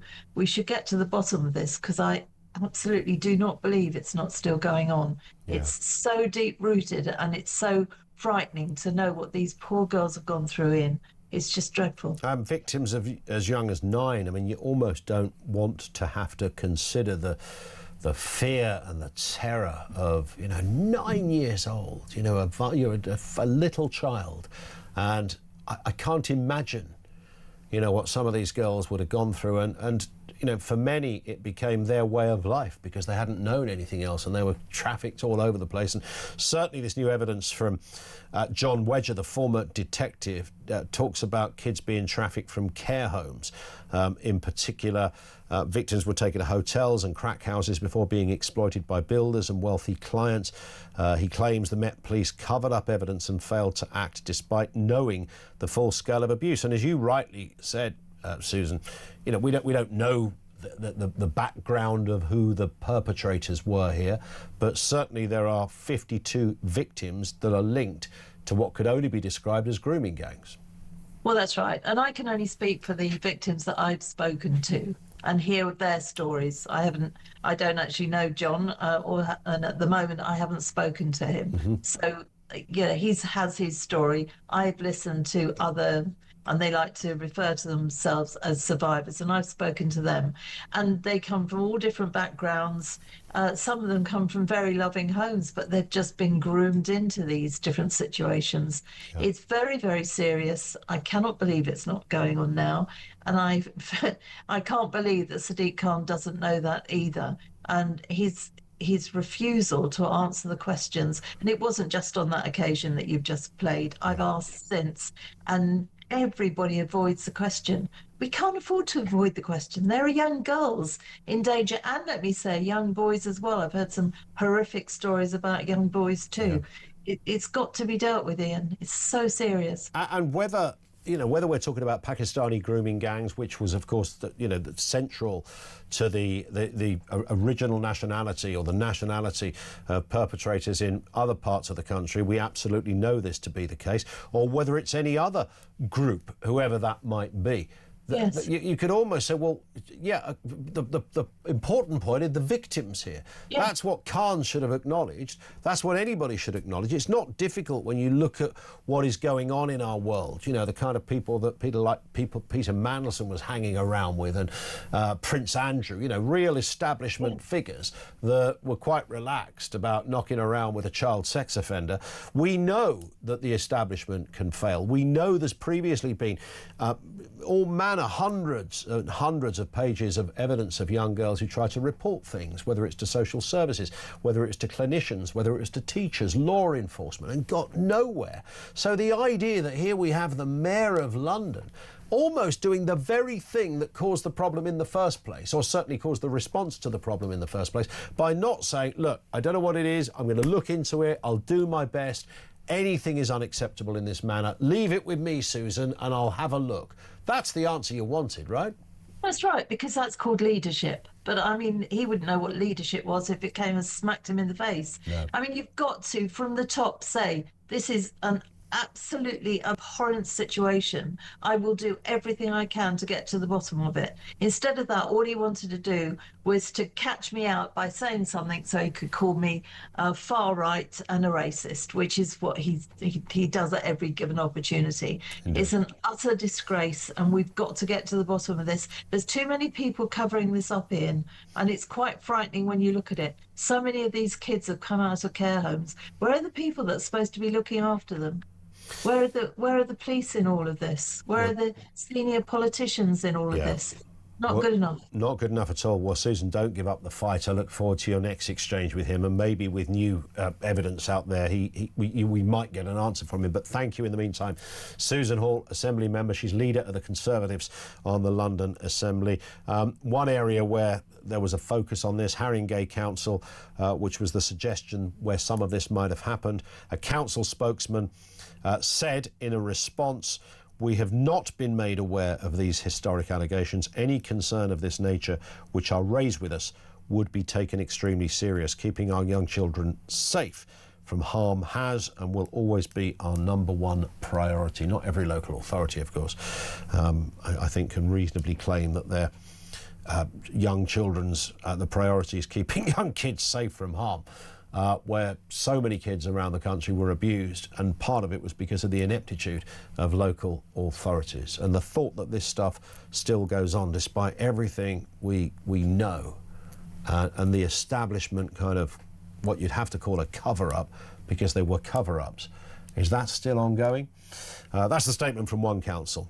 Let's go back to your calls and comments. So much to get through. Dan's in Portsmouth. You were at the march on Saturday, Dan. How are you doing? Yeah, I'm good. Yeah, I was there. It's brilliant. Great day. Didn't get to the front, unfortunately, like thousands of other people, but had a great day nonetheless. Somebody said, by the way, Dan, I heard somebody say earlier that it should be, would it have been better held in a park? 100%. There was too many. There's too many people now, and there's so many points to make, and I know I can't make them all, but yeah, definitely it was too big. I've been to all of these marches. Yep. I would put an estimate between 500,000 and 700,000 people, I reckon. But either way, as you said, much bigger than the previous ones I've been on. That takes us to the police. The police knew and suspected what was coming, and yet they say only 110,000 people came, but they ran out of room and closed it off and caused all kinds of mayhem by closing off the agreed route. So they can't have it both ways. They either only had 110,000 people there, or there were far more than that, and that's why they closed the routes off. Do you know what, Dan? Even the BBC say over 150,000. Yeah, what they're doing is now they're doing mission creep because it's so obvious, and also the aerial photographs don't show the side streets. They don't show the people that went. They don't show the people that turned back because they were too proud to be in the crowd. Of course, there's so much more. When we left early, and there were so many people that were no longer even part of the demo. That was still because it was too condensed to be involved in, especially if you were old. When there were a lot of old people there. And I'd also add, Dan, as well, just on that point, that because of the world we live in now, you can watch things online. I don't think you can discount people that watched online. I think that's also relevant. I know there's going to be some just objective onlookers, but a lot of people would have said, like, I can't make it to the program, but I'm going to follow it online. That kind of still counts, if that makes sense. Yeah, it does. Absolutely, and that leads me to another point. So many points, I'm so sorry, but it leads me to another point. What they're doing is that the media, some of you guys do, you don't do it, you're pretty good, you're my favourite, I've got to say, but a lot of them are doing, what they're saying is because they're now having to grudgingly say, yeah, this was pretty huge, and yeah, it wasn't far right, and yeah, they were peaceful. What they're doing now is they're caveating themselves, and it's a lie. They're saying, yeah, but most of the people there weren't Tommy Robinson supporters. Let me tell you, Dan, it may hurt your ears to hear it, but they were, all right? Most of the people at that march are awake, and they've woken up to the fact that whilst he's far from perfect, he's not what they've said he is. And they love him. Is there always going to be because I'm genuinely fascinated about the man's journey, and I've said this time and time again. I'm sure you've watched that address he gave to the Oxford Union years ago. I thought it was one of the most powerful things I've ever seen. A working class lad thrown into that arena of elites and posh people and telling his story. I think it should be almost shown in schools. I feel that strongly about it. I would also add, however, rightly or wrongly, he's stood on a few bear traps, as I keep saying, over the years, sometimes of his own 100%. Making, sometimes not. Some argue, and I think this is probably Farage's point, that even if you agree with him, there's too much has happened, and rightly or wrongly, if someone is discredited, that they can't be the face of the campaign. I 100% agree with you, right? But he wants no part in the campaign. People keep talking about him as if he's desperately trying to shoehorn his way into politics. He wants no part of it. He just wants somebody else to do it. That's all. That's all this movement's about. He stepped in when no one else was prepared to try and get some other bugger to do it. He's not interested. Is Ben Habib the man to take up that campaign? Do you know what I desperately wish? Listen, we all know it needs so many different faces for this to be successful. I like Ben Habib, and I really like, even though he's a nightmare, Rupert Lowe. For goodness sake, they need to come together, bang their heads together for the good of the country. Country before party. They all bring something to the party. I don't like Farage personally, but he brings something to the party. He's recognisable, and he has done. We've run out of time. It's Farage or no one, in my opinion. We've run out of time, but for me, it's not Farage. But if they got together, we're on a winner. And Tommy Robinson wants no part in it. He's just trying to make someone else do it. That's all he's doing. So Farage is wrong. He doesn't need to keep slating Tommy Robinson. He wants no part of reform. He said it time and time again. He wants them to be successful, or he did. He doesn't anymore, but he did. Dan, I love the passion, mate, and great that you were there as well on Saturday to put the passion into action, as it were. Brilliant. Dan, thank you. Dan in Portsmouth and you see, to me, Dan, I don't know Dan, obviously, other than speaking to him on the phone. That thing about normal people, ordinary people. I constantly, kind of partly because of where I live, maybe, I bump into, quite a lot of posh people and, doing very well out of life. Often, because the folks left them a few quid or, they're going to leave them a few quid. People with some fairly substantial wedge under the mattress, let's put it that way. And that's reflected in how they live and where they live and all the rest of it. And when I bump into most of those people, they would have none of this, marching stuff. Oh, what is this? Who are these, horrible people who get together and march? And they will probably put a Lib Dem flag. Curious that, isn't it? A Lib Dem flag outside their house come an election time. If I'm speaking to what you might call your average working person, whether I'm talking to a postman, the builder, the fella that fixed my water leak the other day, the bloke in the shop, and I'm talking about an Indian guy in the shop. Ordinary working people, they say what Dan said. I find that fascinating. But I think for years, the elites and the establishment and what's now being called the uni party, understandably, have kind of not listened to the bloke on the street. They've actually listened to the posh people that I was previously talking about. Funny world, right? 0344 499 1000. More comment from you on the way. Plus, by way of a little bit of light relief for 30 seconds, the voice of doom is back after this.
You know, he's not a particularly political big beast. He's not really of any one faction of the Labour Party or the other. He's trying to be all things to all people.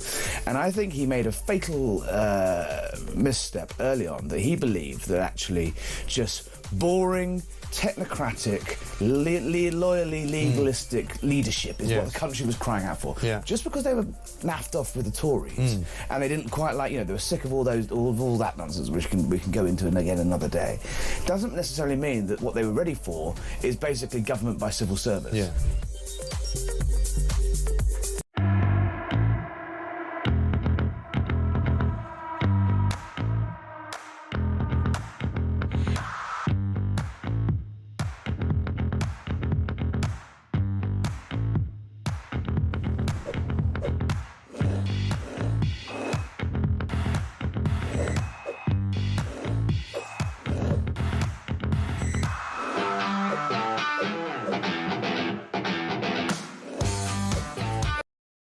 Across the UK, on DAB+, on your smart speaker, on your smart TV, and on your side. This is Talk. And by the way, we are awaiting the sentencing of Constance Martin and Mark Gordon, being sentenced over the death of their baby Victoria. A very high-profile case. We'll bring you that. The judge is at the moment in the middle of sentencing. Full details on the way. We'll talk to Alex Wilson in a moment, Reform UK London Assembly member, on Nigel Farage's latest acquisition. Yes, he's bagged another Tory MP. First, Voice of Doom. Mystery voice with a political flavour. Who is this? Got off to a pretty messy start. I've forgotten who that is myself. Let's have another listen. got off to a pretty messy start. Is this just day 2 of this one, I think, isn't it? Day 2 of this one. If you think you know, 87222, that's 87222. Have another listen. Got off to a pretty messy start. If we get a right answer, we'll tell you after the news. Before we go any further, earlier today, leader Nigel Farage, Reform UK leader Nigel Farage, announced a further Tory MP has defected to Reform UK from the Tories. Danny Krueger, MP for East Wiltshire, will head the party's preparation for government. Let's have a listen to what the former Tory had to say about his new party. The Conservative Party is over. Over as a national party. Over as the principal opposition to the left. But I am not despondent, because conservatism is not over. It's never been needed more, and actually it's never been more vibrant. Because the failure of the Conservative Party has created space for an alternative. It's created space for an alternative. Alex Wilson is Reform UK London Assembly member. Alex, good afternoon to you. I mean, this is a fairly... I mean, not everybody will know who Danny Krueger was, but he was a very respected man in the Conservative Party, seen as a very moderate Conservative as well, which kind of heads off any sort of suggestion that he was some sort of mad ultra-right-winger or something daft like that. This was a fella that used to write speeches for David Cameron, which gives you a flavour of who he was. This is a big day for Reform UK.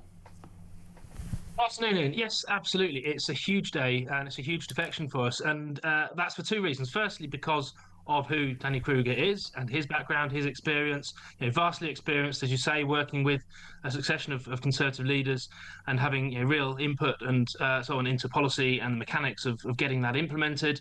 So very experienced, very thoughtful, very well respected for all of the things that he's done in the past and how he's conducted himself. He's earned a huge amount of kudos from across politics, not just within the Conservative Party, and indeed not just within Reform. Now, so who he is, absolutely crucial. But secondly, what he's going to be doing. He's going to be heading up this department for what we're calling preparing for government, which I think is in itself a huge kind of step forwards in the development and growth of the party, what we're about, what we're trying to do, reflecting where we are in the opinion polls, which is in a very strong position. We've led in over 100 consecutive opinion polls, obviously had those fantastic local election results and doing well in council by-election results. So electorally, we're doing very, very well.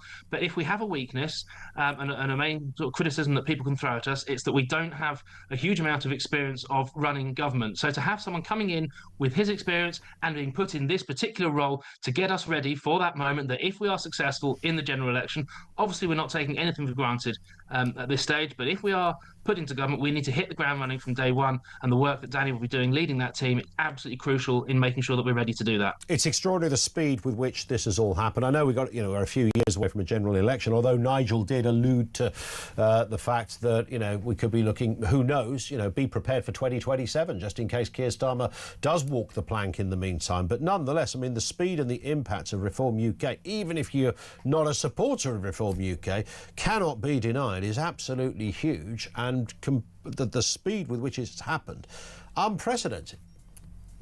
Absolutely. I mean, when I go around to branch meetings and events and talking to members about the growth of the party over the last, let's say, 18 months, I see the Wellingborough by-election as the turning point. It was the first time when, knocking on doors in those campaigns where people would say, or the stock response wouldn't be, Reform, what's that? We had recognition, we had traction, and then since then, obviously, we rolled through the general election, and then since then, it's gone completely off the scale. The membership, the poll ratings, the by-election wins, absolutely phenomenal. There's something really dramatic happening in British politics. Something absolutely massive happening in British politics. Alex, I have to cut in, only because the news is right on our heels at this moment. Let's get the headlines at 3.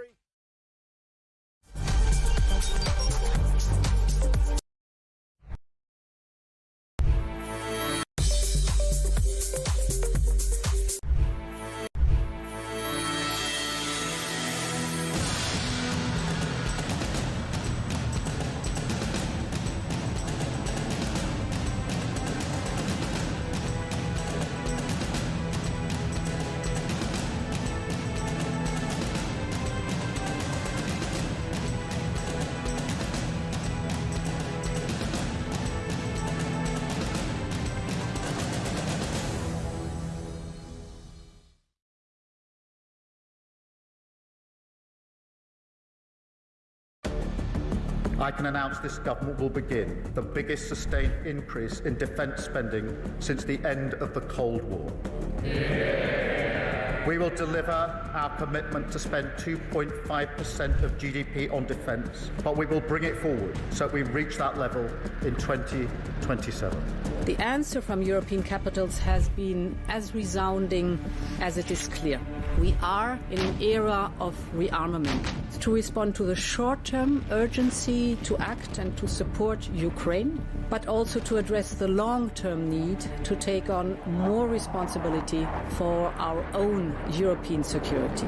On Saturday, we also agreed a new £2.2 billion loan for Ukraine, backed not by the British taxpayer, but by the profits from frozen Russian assets.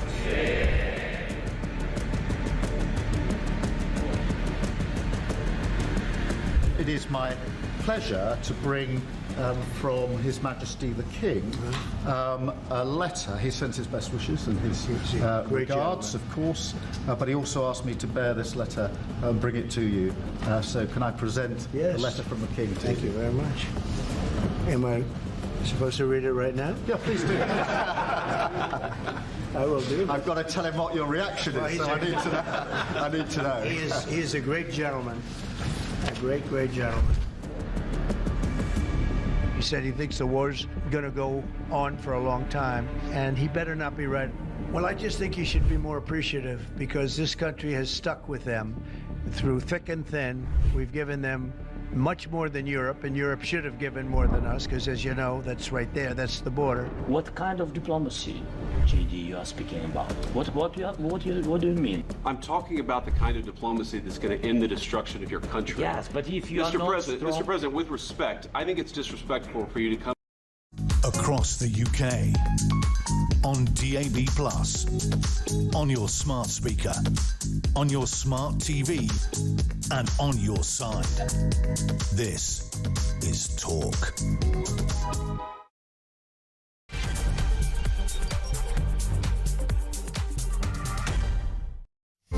Yeah, good afternoon. Welcome back. It is the home of common sense. Lots to get through. We are, of course, talking about what happened on Saturday. A big Unite the Kingdom protest, proudly displaying Union flags, St George's flags.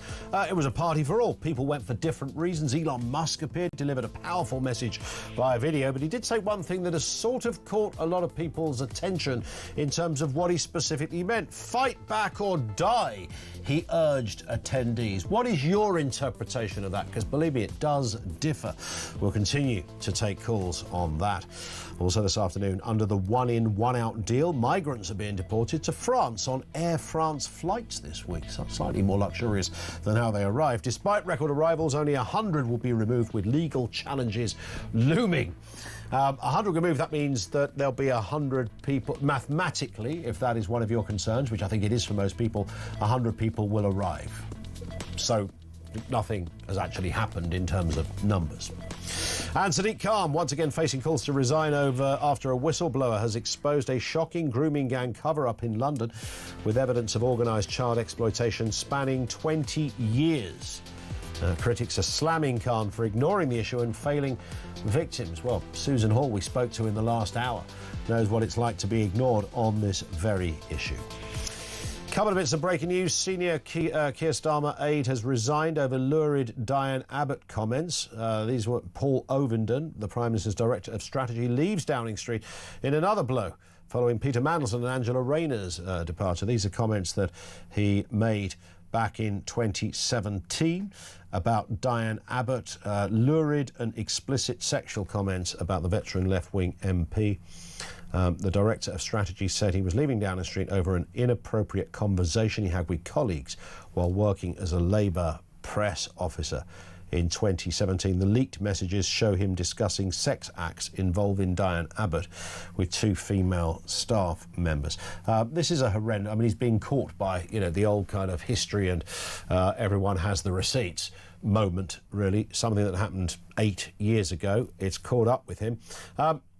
I would just add this. I think this kind of... I don't think there's any place in work, no matter if it's a political enemy or somebody you don't like very much, for this kind of stuff. And if you work in an area for a political party, for example, you'd have to be the north end of stupid not to at least wonder whether at some point this could come back and haunt you. So he's gone. No one else has gone so far. Other bit of breaking news, Keir Starmer said, had I known then what I do now, I would never have appointed Lord Peter Mandelson as ambassador to the US in his first comments since sacking him over the Jeffrey Epstein story. Did he know? Well, somebody would have known. It is beyond the realms of anything that the Foreign Office, those that do the vetting, the various facets of the system that are required to look very deep into the backgrounds of individuals. Somebody would have known. The chances are the Home Secretary, the Foreign Secretary, would have been briefed and told, actually, there is this thing, Mr. Lammy. It's interesting that Mr. Lammy got moved, isn't it? But he's claiming, yeah, I didn't know. He's claiming I didn't know. I did. That's kind of sort of what happens in politics. Now, small boat migrants, as I was just saying, will finally face deportation to France this week under the one-in, one-out deal. Starting today, we're hoping to see dozens removed daily on Air France flights, alongside tourists and business travellers. Unless left-wing lawyers, of course, block it at the last minute. Spoiler alert, they will certainly give it a go. Let's speak to the head of communications for Popular Conservatism and former MEP. Annunziata Rees-Mogg is with us again. Good to speak to you. Nice to have you with us. I mean, goodness me, there's so many things I could have been speaking to you about this afternoon in terms of politics and being a Conservative in particular. Let's start, though, with this. One in, one out. Mathematically, it is the most anti-intellectual position one could propose, because there is no net gain on this for this country, because 100 out means 100 in. Absolutely. And if we have, as we have since this scheme supposedly started, nearly 5,000 people come across in small boats, we then send pre-vetted up to 100 this week. I've actually read 40 would be the maximum for this week to go, 10 a day at most. We send them back to France. And in return, France send us 40 or 100 back again. Yeah. We've still got all the ones who came over illegally on the small boats, and now we've got the ones that France has decided to send us. In the meantime, we've got rid of a handful of probably the easiest cases, because otherwise, as you say, the lawyers will stop it anyway. Yeah. Apparently, the theory behind this, of course, which is almost, it makes it even worse, it's sort of almost laughable, you get a better class of migrant in return. That seems to be the sort of the nutshell version. It's absolutely laughable. If Keir Starmer genuinely believes that Macron is going to send the nicest possible so-called refugees, migrants, illegal migrants over to us, he must be having a laugh. Yeah. That Macron wants to get rid of his most difficult as well, and we're the stupid fools who've agreed to take them. There is, of course, as you rightly just suggested, a possibility that none of this will happen anyway, because there'll be hordes of lawyers just hanging around waiting. So, no, not my client, not my client. You know, my client's not, you know, he's absolutely one of the worthy versions, you know, had a terrible time in whatever country. We're going to see a lot of that. I think we're going to see so much of it that this entire policy, if it hasn't already fallen at the first hurdle, which I sort of think it has, then it's going to fall very soon. Well, and obviously the great irony of this is the person who wrote the book on how to keep your clients in the country is Keir Starmer himself. He wrote the lawyer's handbook on how to protect your clients when they're fighting deportation. He absolutely knows, if anyone knows, that this is doomed to fail. But it's doomed to fail from a starting point where it wouldn't have made any difference anyway. Yeah. We need a genuine deterrent in this country where people are actually deported as they arrive. Goodbye. You came here illegally. You have absolutely no right to stay.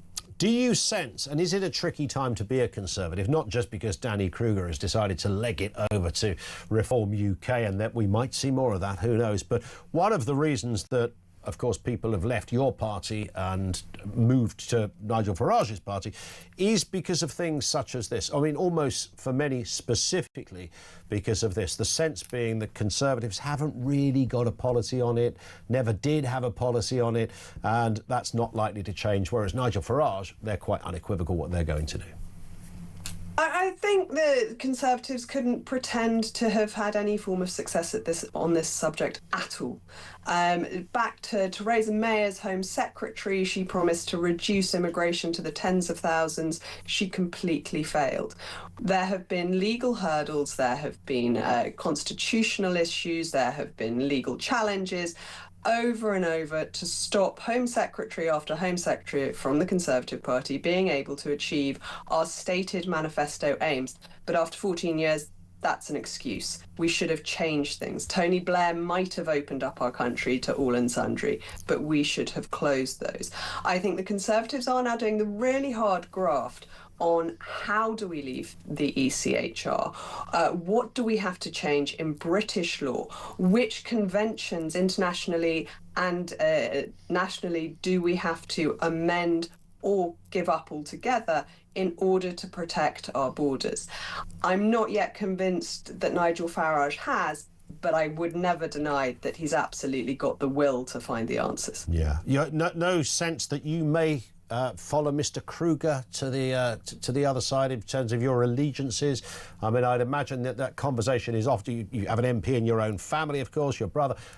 That's often asked of him.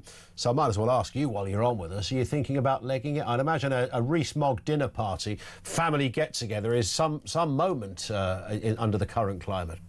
Well, my beloved goddaughter and niece, Jacob's daughter, has joined Reform. Yes, of course, I saw that last week, yeah. Popular conservatism wants to unite the right for the best outcome for the country. And I think that's the position many of us are in, that there is no need on these big issues to be fighting each other when we want the same outcomes. And I think some level of entente, some agreement has to be come to before we destroy each other. And in the process, let yet another bunch of left-wing, unprepared, useless people into Downing Street. Yeah, what a horrific thought. I'm going to have a nightmare thanks to that last beautifully crafted sentence.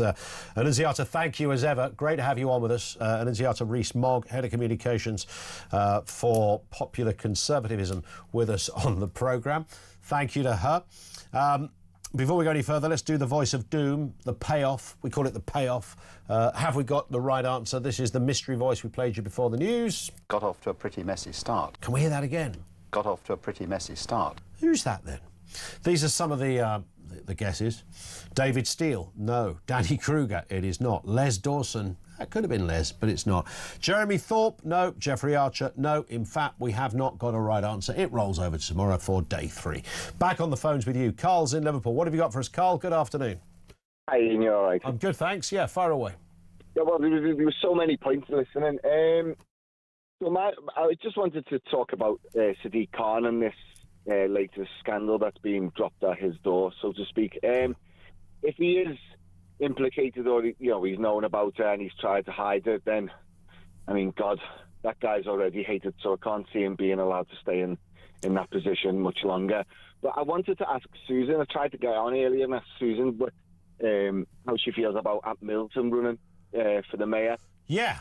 You know, how do you feel about that, Carl? Well, I'm a veteran, so yeah. I think I didn't get to go, but my uncle went. He's a veteran along with a few other friends, and he said it was just unbelievable to see so many people, so many happy people, from pensioners to young children with their families and stuff. He said it was just unbelievable. Yeah. But if Ant Middleton gets it, he's a patriot. He wants the right thing for the country. I think we're screaming out for people to lead the way and show us, and bring us all together. And, you were speaking to Tom about Tommy earlier and to that other guy who was there from Portsmouth, and he made a couple of good points with Tommy. He hasn't got the best passport, and no one's perfect. And if it was, we live in this boring, perfect world where nothing goes wrong. But like everyone makes mistakes, but he's lit a light underneath us, and he's given us that passion to show that this is our country and we shouldn't stand up for what's going on. And the other caller, he mentioned, he wants someone to take over it. He's never wanted to be in politics. He said that. He wants to bring it to the fore and let everyone see what's going on. And we're now at that point where, you've seen how many people were there, hundreds of thousands. I mean, it just shows you that we've come together now and our voice needs to be heard. And if Keir Starmer continues to ignore it, the peaceful protest that it is could turn the other way, and we don't want that. That's not what we want. We just want the politicians, to understand that what's going on in the country can't continue. It just can't. Do you think, it's interesting, Ant Middleton putting himself forward in that respect. Obviously, there are some skeletons there and some pretty grim stories that many people will say preclude you. Where do we draw a line on these things? Because you're absolutely right. There's some, do we want ordinary representation where some people have flaws and, they have, goodness me, it's not as if there's not, we've got 600 MPs in the House of Commons. I'm sure there's an awful lot of dark truths going on in some of their cupboards as well. But it's a tricky one, isn't it? It's tricky to know, how do you say to somebody who's, not in jail and they're a free person and, they haven't murdered anybody. How do you say, well, you can't stand or you can't campaign? Well, if you look at the recent scandal with Peter Mandelson, I think if it's that sort of scandal, then no. But Ant Middleton, like I said, everyone's made mistakes, but we need real people. Sadiq Khan doesn't like Londoners. He's been outright spoken. He doesn't think that white people are London. Come on. This is our country, and we've got a mayor in the greatest city in the world talking about Londoners who pay his wage like that. If that doesn't scream alarm bells, then, something's not right. We need to... Elon Musk said earlier, in his speech, didn't he, about you've got to fight or die. I don't think it was...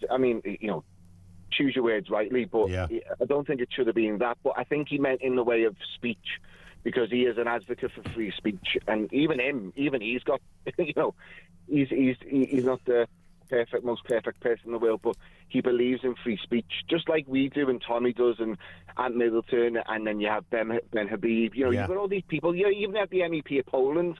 Yeah, there's nothing wrong in a democracy, and now we've got a sort of different kind of media, and I suppose social media has opened things up, and I know it's there's a huge load of faults with that, and God knows what else, but it does at least give an avenue for other voices, right? It gives people can form views.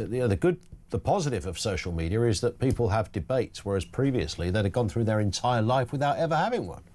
Yeah, of course. But if I may, you said earlier as well about everyone being press or being media.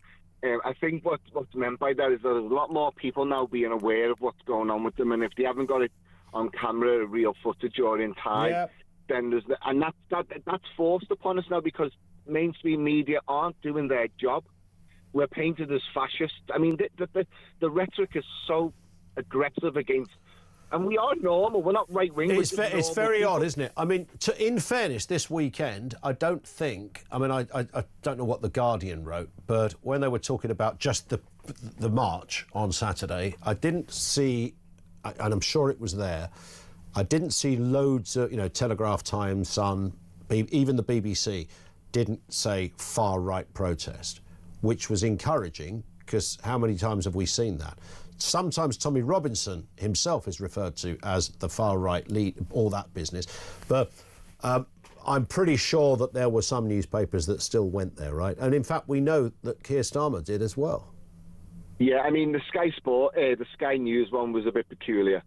I can't remember his name. You're talking about the Trevor Phillips thing? Yeah.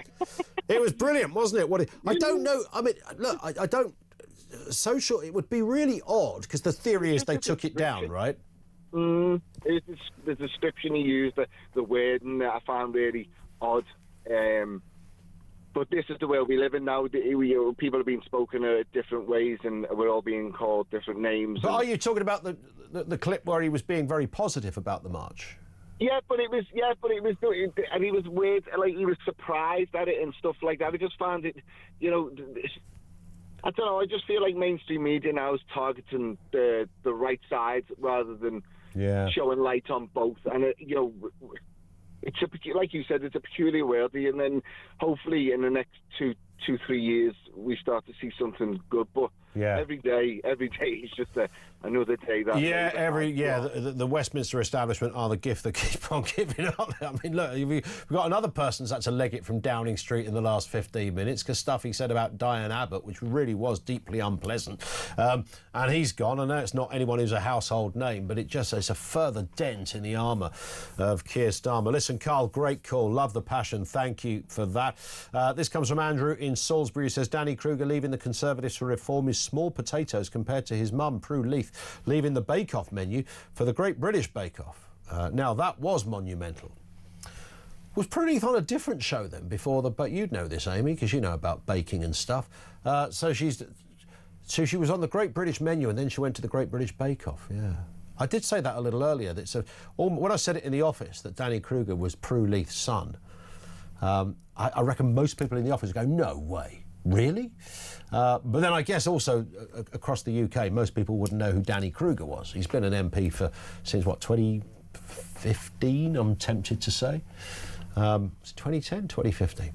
0344 499 1000. This is Talk.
Let me say this about Danny Krueger. Danny Krueger has not joined the Conservative the Reform Party because he wants to win his seat at the next election. His seat was one of the safest, and he is one of the most thoughtful and least, much to my frustration working for him for a very long time, one of the least political with a small p people in politics. He has done this because he is concerned about the direction of our country. He's concerned that we have one moment to save the country, and that is at the next general election.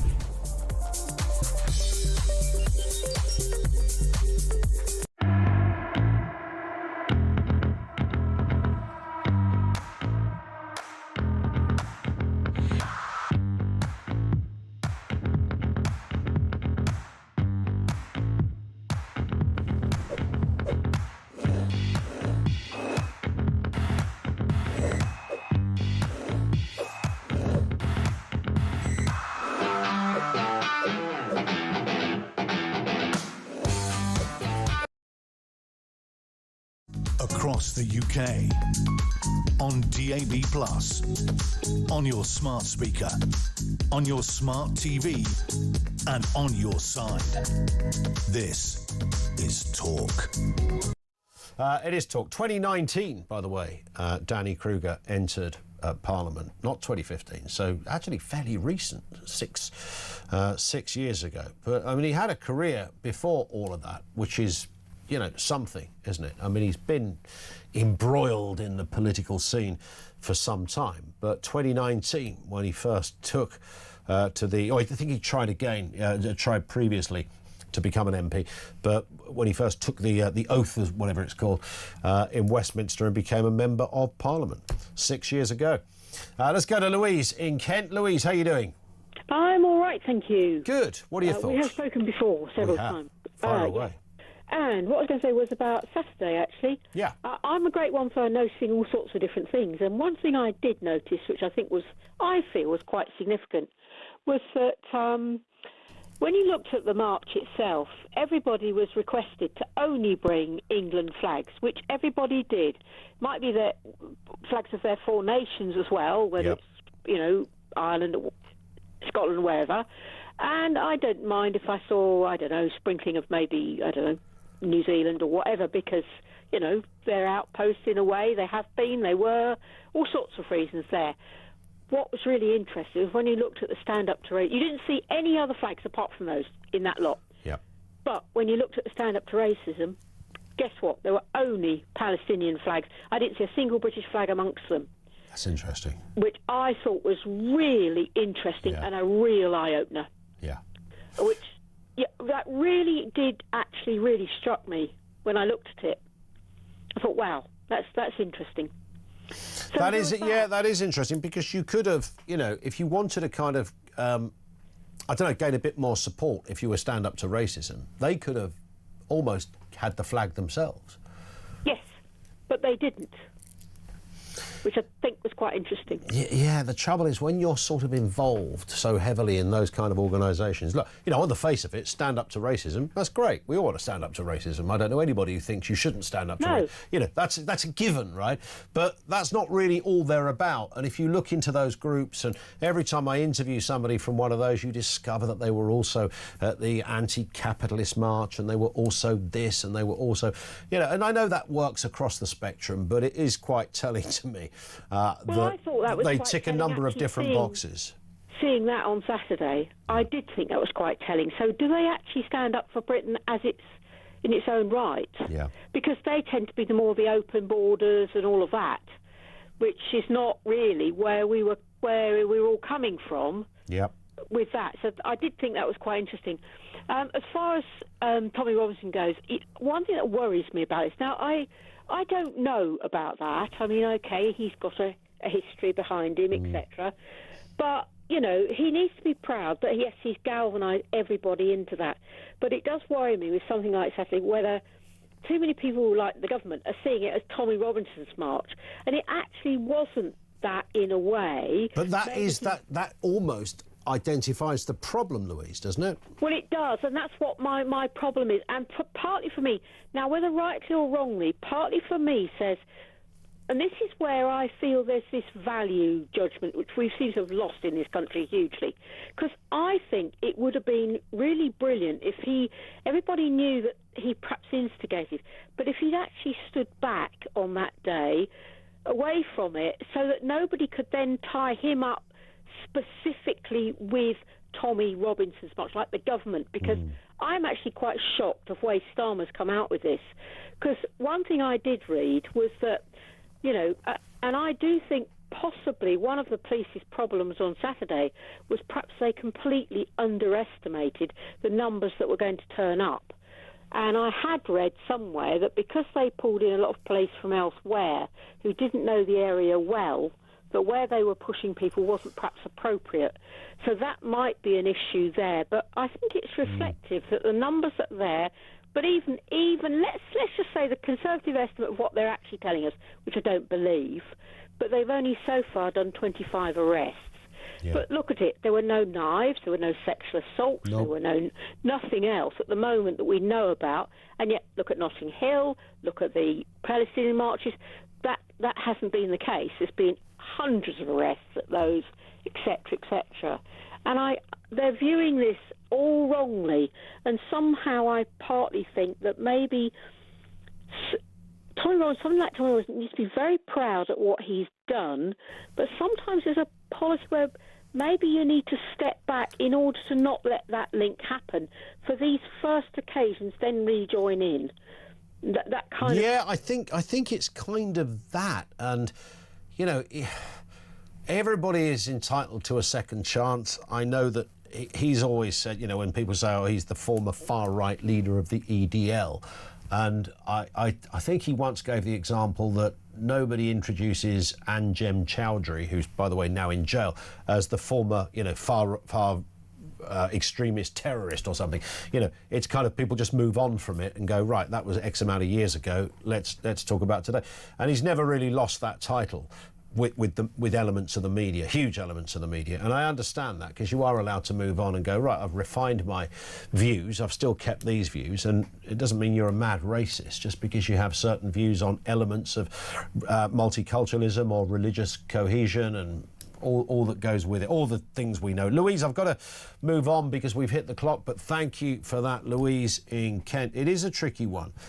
How many does... You know, if there were 150, 200,000 people at a march, and most of the media are saying fewer people than that, how many other people who don't go to a march agree with the views or the kind of spirit of that march? And that's the telling bit, really. And would more people agree with it if there was a more kind of focused... Because this wasn't a political party. It was, you know, unite the kingdom. It meant different things to different people. People came there, patriotic people, for a whole variety of reasons. It could have been about free speech, could have been about immigration, could have been about all of these things. Could have been about just, you know, a day out with fellow Brits. The experience of a sea of red, white and blue and all that it stood for in the capital city against the backdrop of the mother of all parliaments. It could just be that. Loads of reasons. But, you know, so it's not a political party, but it's sort of hinting at that through, I don't know, Ben Habib and others. If it was that, what would they need to bring it into sharper focus so that the likes of Reform UK and the Conservatives would go, now there really is a new kid on the block. 0344 499 1000. Just gone 3:30. This is Talk.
Across the UK, on DAB+, on your smart speaker, on your smart TV, and on your side.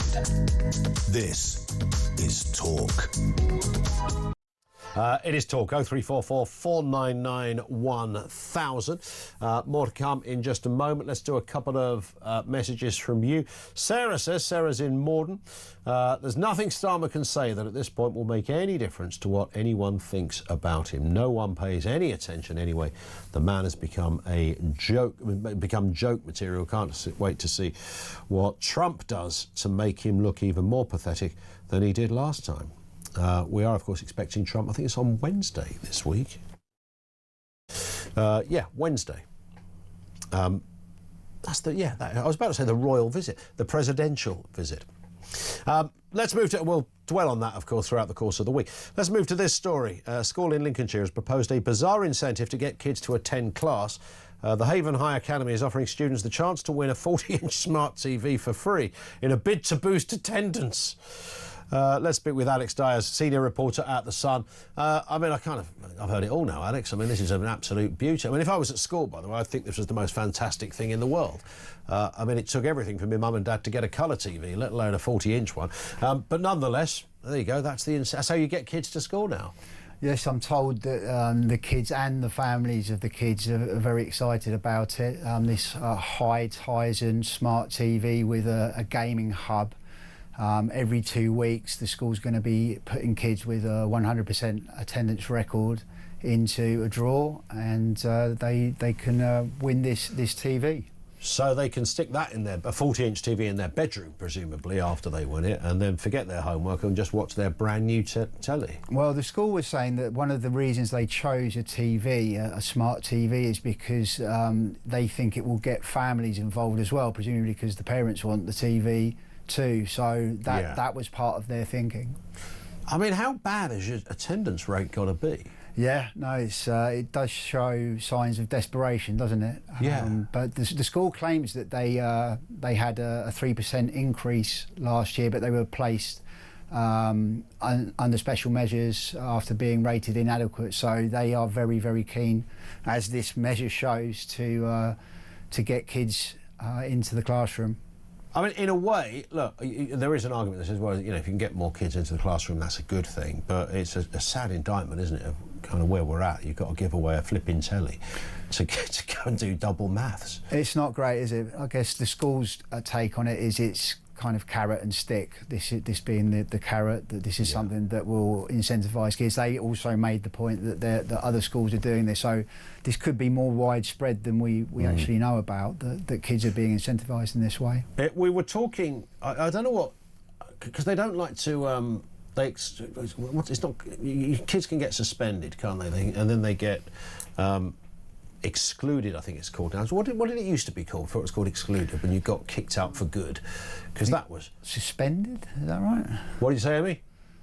Expelled. That was it, expelled. So there was very few, I think there was one kid, I remember when I was at school, who was expelled. I mean, I can't tell you, Alex, what big news that was. I mean, this was bigger than Watergate. I'm telling you, this was like right up there with like the most shocking thing. No, he was an older kid, so we didn't really know him, but, you know, got around, he's been expelled from school, which, of course, is, you know, a pretty difficult decision for a school, isn't it, to expel a kid, because you then just probably make the kid worse than they already were, because they're not going to get any education at that kind of rate. But we were talking in the office, the reason I mentioned that, about incentives for going to school. You know, bunking off school. Did you ever skip a day when you were at school? Your face is lit up at this point. I'm not going to comment on that. I was going to ask you, what did this pupil do to get expelled? I don't know, but it must have been something really bad, because lots of people got suspended for, like, you know, a day or two, and some might have, you know, got a little bit longer than that. But they were usually for minor things. You know, we let off some stink bombs when we were about 15 outside an RE class of younger kids, which just made it more hilarious to us. And I mean, boy, those stink bombs really stink, by the way. And we were looking at an app. We just escaped a suspension by the skin of our teeth, and the teacher, who was known as Jakey Parr, Mr. Parr, I don't know why he was known as Jakey. Here comes old Jakey, everyone said. He was like, this guy taught my mum. That's how old this guy was. So he was not only my teacher, but he'd been my mum's teacher. And he took us off, and you know what it's like working in the media, Alex. Unless you've at some point, if you haven't had a good rollicking from a senior editor or a boss, frankly, you're not in the right industry. At some point, everyone's had one of these things. This Mr. Parr, he could dispense these things with aplomb. I mean, it was like he should be an actor, frankly. I'm sure he's no longer with us. So anyway, the point was we escaped the suspension, but it was stink bomb crimes, which I don't think was a typical japes at school, isn't it? Right. And if there'd have been a TV on offer, would that have improved your school? Well, that's the thing, isn't it? If somebody had gone, unfortunately at the time, they didn't have smart TVs. And TVs, of course, back then were the size of, a flipping skip. They were massive, weren't they? You couldn't move one around your living room very easy. Right. They weighed a ton, this stuff. But maybe that would have worked. I don't remember. It wasn't a great school I went to, the secondary school. I don't remember it being a kind of hotbed of truancy, if that's what's happening at this school. Now, I imagine it is. Yeah, there definitely is an issue there with that. I don't know how good of an idea it is to offer this TV with a gaming hub. That seems to be, could be a potential issue in terms of getting kids to do their homework and whatnot. I mean, that's the problem, isn't it? Because the gaming thing, I've got an 11-year-old, and it literally, if you left him in a room for the next 58 years, he would just carry on playing Fortnite and Steal a Brain Rot and Grow Garden and all of these kind of games. There's millions of games out there, and of course it appeals to a young mind, and you've got your mates online with you as well. So I mean, bearing in mind, kids and gaming is, like kids and social media, is already a big issue in itself. So giving away a TV with a gaming hub, that might not be the best. Just the TV would have done it, wouldn't it? Yeah. The school made the point that previously rewards like pizzas have been used and don't seem to be that popular. So Peaches? Pizzas. Oh, pizzas? Yes. Yeah, I was going to say, that'd be rubbish if you're incentive to go to school. I don't think any kids would go for the peach. Hey, young fella, my lad, if you come to school every day, you're going to win a peach. Yeah, no, that would not work. But, yeah. Finn, our producer, was just saying that they had golden time. What happened at golden time, Finn? Oh, you just got free time. So you got rewarded by having, you don't have to go to a lesson. You just kind of can, only in primary school. Right. Yeah, I mean, I think the idea of some sort of... But then Finn's school was attached to a prison, so that's probably, it's a very different setup down there in South London. Fair enough. Brilliant. Alex, great to see you again. Thank you. Alex Diaz, senior reporter over there at The Sun. Thank you to him. You might want to let us know if your kid's school offers an incentive just to get your kids to go to school. If that is the case, we're all ears. 87222, you can message us there. Some breaking news on that sentencing. We were talking about the sentencing and Constance Martin and Mark Gordon, both sentenced to 14 years over the death of their baby Victoria. Mark Gordon will serve a further 4 years on extended licence. Constance Martin will not be released until she's served at least 2/3 of her sentence. Baby Victoria was found dead in a shopping bag in Brighton in 2023 after the pair spent 2 months on the run. Pathologists are still not sure specifically how she died. The pair were sentenced for gross negligence, manslaughter and other offences. This really was and is a messed up pair. I know I've read columns where people have sort of tried to find strands of sympathy for mental health issues and sort of fatal attraction or whatever you want to call it. They were kind of joined at the hip and covered for each other, stuck by their story. It was just horrible. I think they shunned their families. I don't know who stood to gain most out of this relationship, but it was royally messed up, dark and grim. I think they had 4 or was it 5 other kids, all of whom had been taken off them. Just a horrific story, and a little baby that didn't survive. 14 years they've each been sentenced to over the death of their daughter. It's 3:45 on Talk. Let's go back to your calls. Mike's in Wiltshire. We've been talking about Danny Krueger. Mike, he's your local MP, is that right? It certainly is. Have you had cause to meet up for a pint in the local tavern? No, I just had an email from him, and I've voted for the Tories for the last 50 years. Yeah. And at the last election, I voted Reform. Oh. I did it with a heavy heart, because I think Danny's been a good MP for this area. Okay. And I'm really pleased. I was about to say, it's music to your ears, isn't it? So you kind of departed before he did, but maybe he heard about your... he might have heard about your story, Mike. But the interesting thing is that most of the people that I know in this village where I live voted Reform as well. You know, see, that's interesting. He's got, what, a 4,000 majority, hasn't he, or something? So, or maybe just over. So you reckon if he stands at the next election as a Reform candidate, he could still do it? Yeah. I'd like to think so, yes. Yeah. I mean, this is a strong Conservative constituency, but as I say, most of the people I know voted for him last time round. Yeah. And, you know, as a local MP, I think he's done a good job. Are there... I mean, one of the problems, of course, that both Reform and the Conservatives are going to have at the next election, Mike, is that, you know, you've always got people, even if they feel like you felt, Mike, at the last election, they might go, look, I've been a Tory all my life, I have to stay loyal. There is that kind of thing, isn't there? Yeah, I fully appreciate that, but the reason that I voted Reform last time was that I look back over the years at some of the lousy leaders the Conservative Party have had, and also the splits that were in the party. You know, so it was that's why I dodged it. It was pretty grim. I mean, the Tories did nothing to deserve people's vote, did they? Really, at the last election?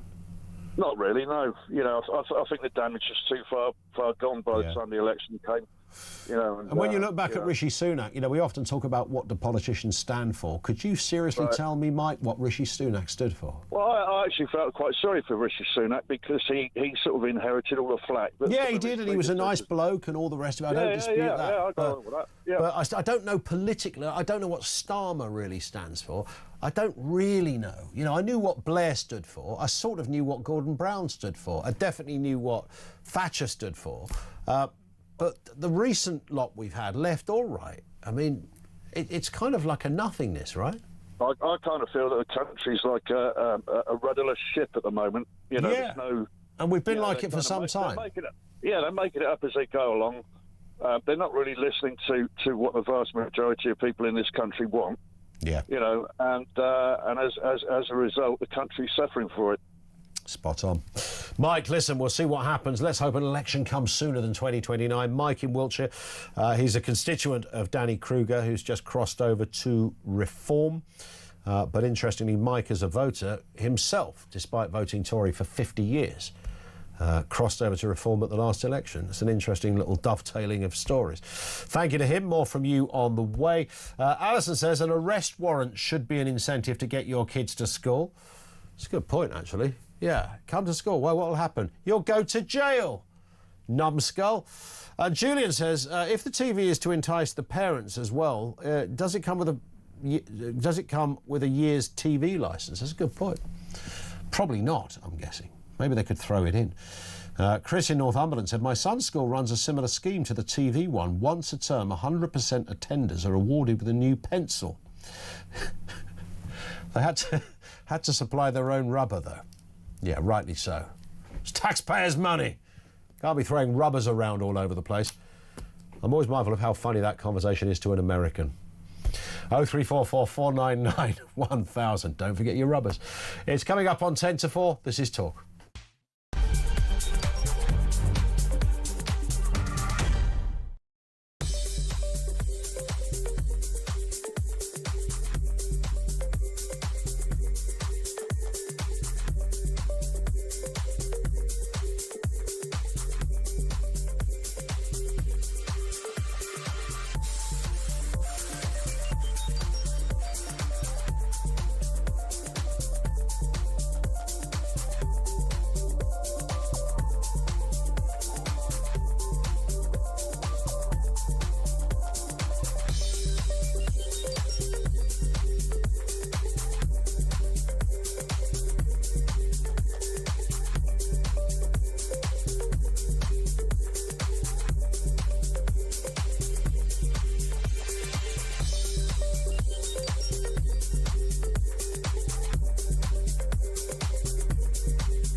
Let me say this about Danny Krueger. Danny Krueger has not joined the Reform Party because he wants to win his seat at the next election.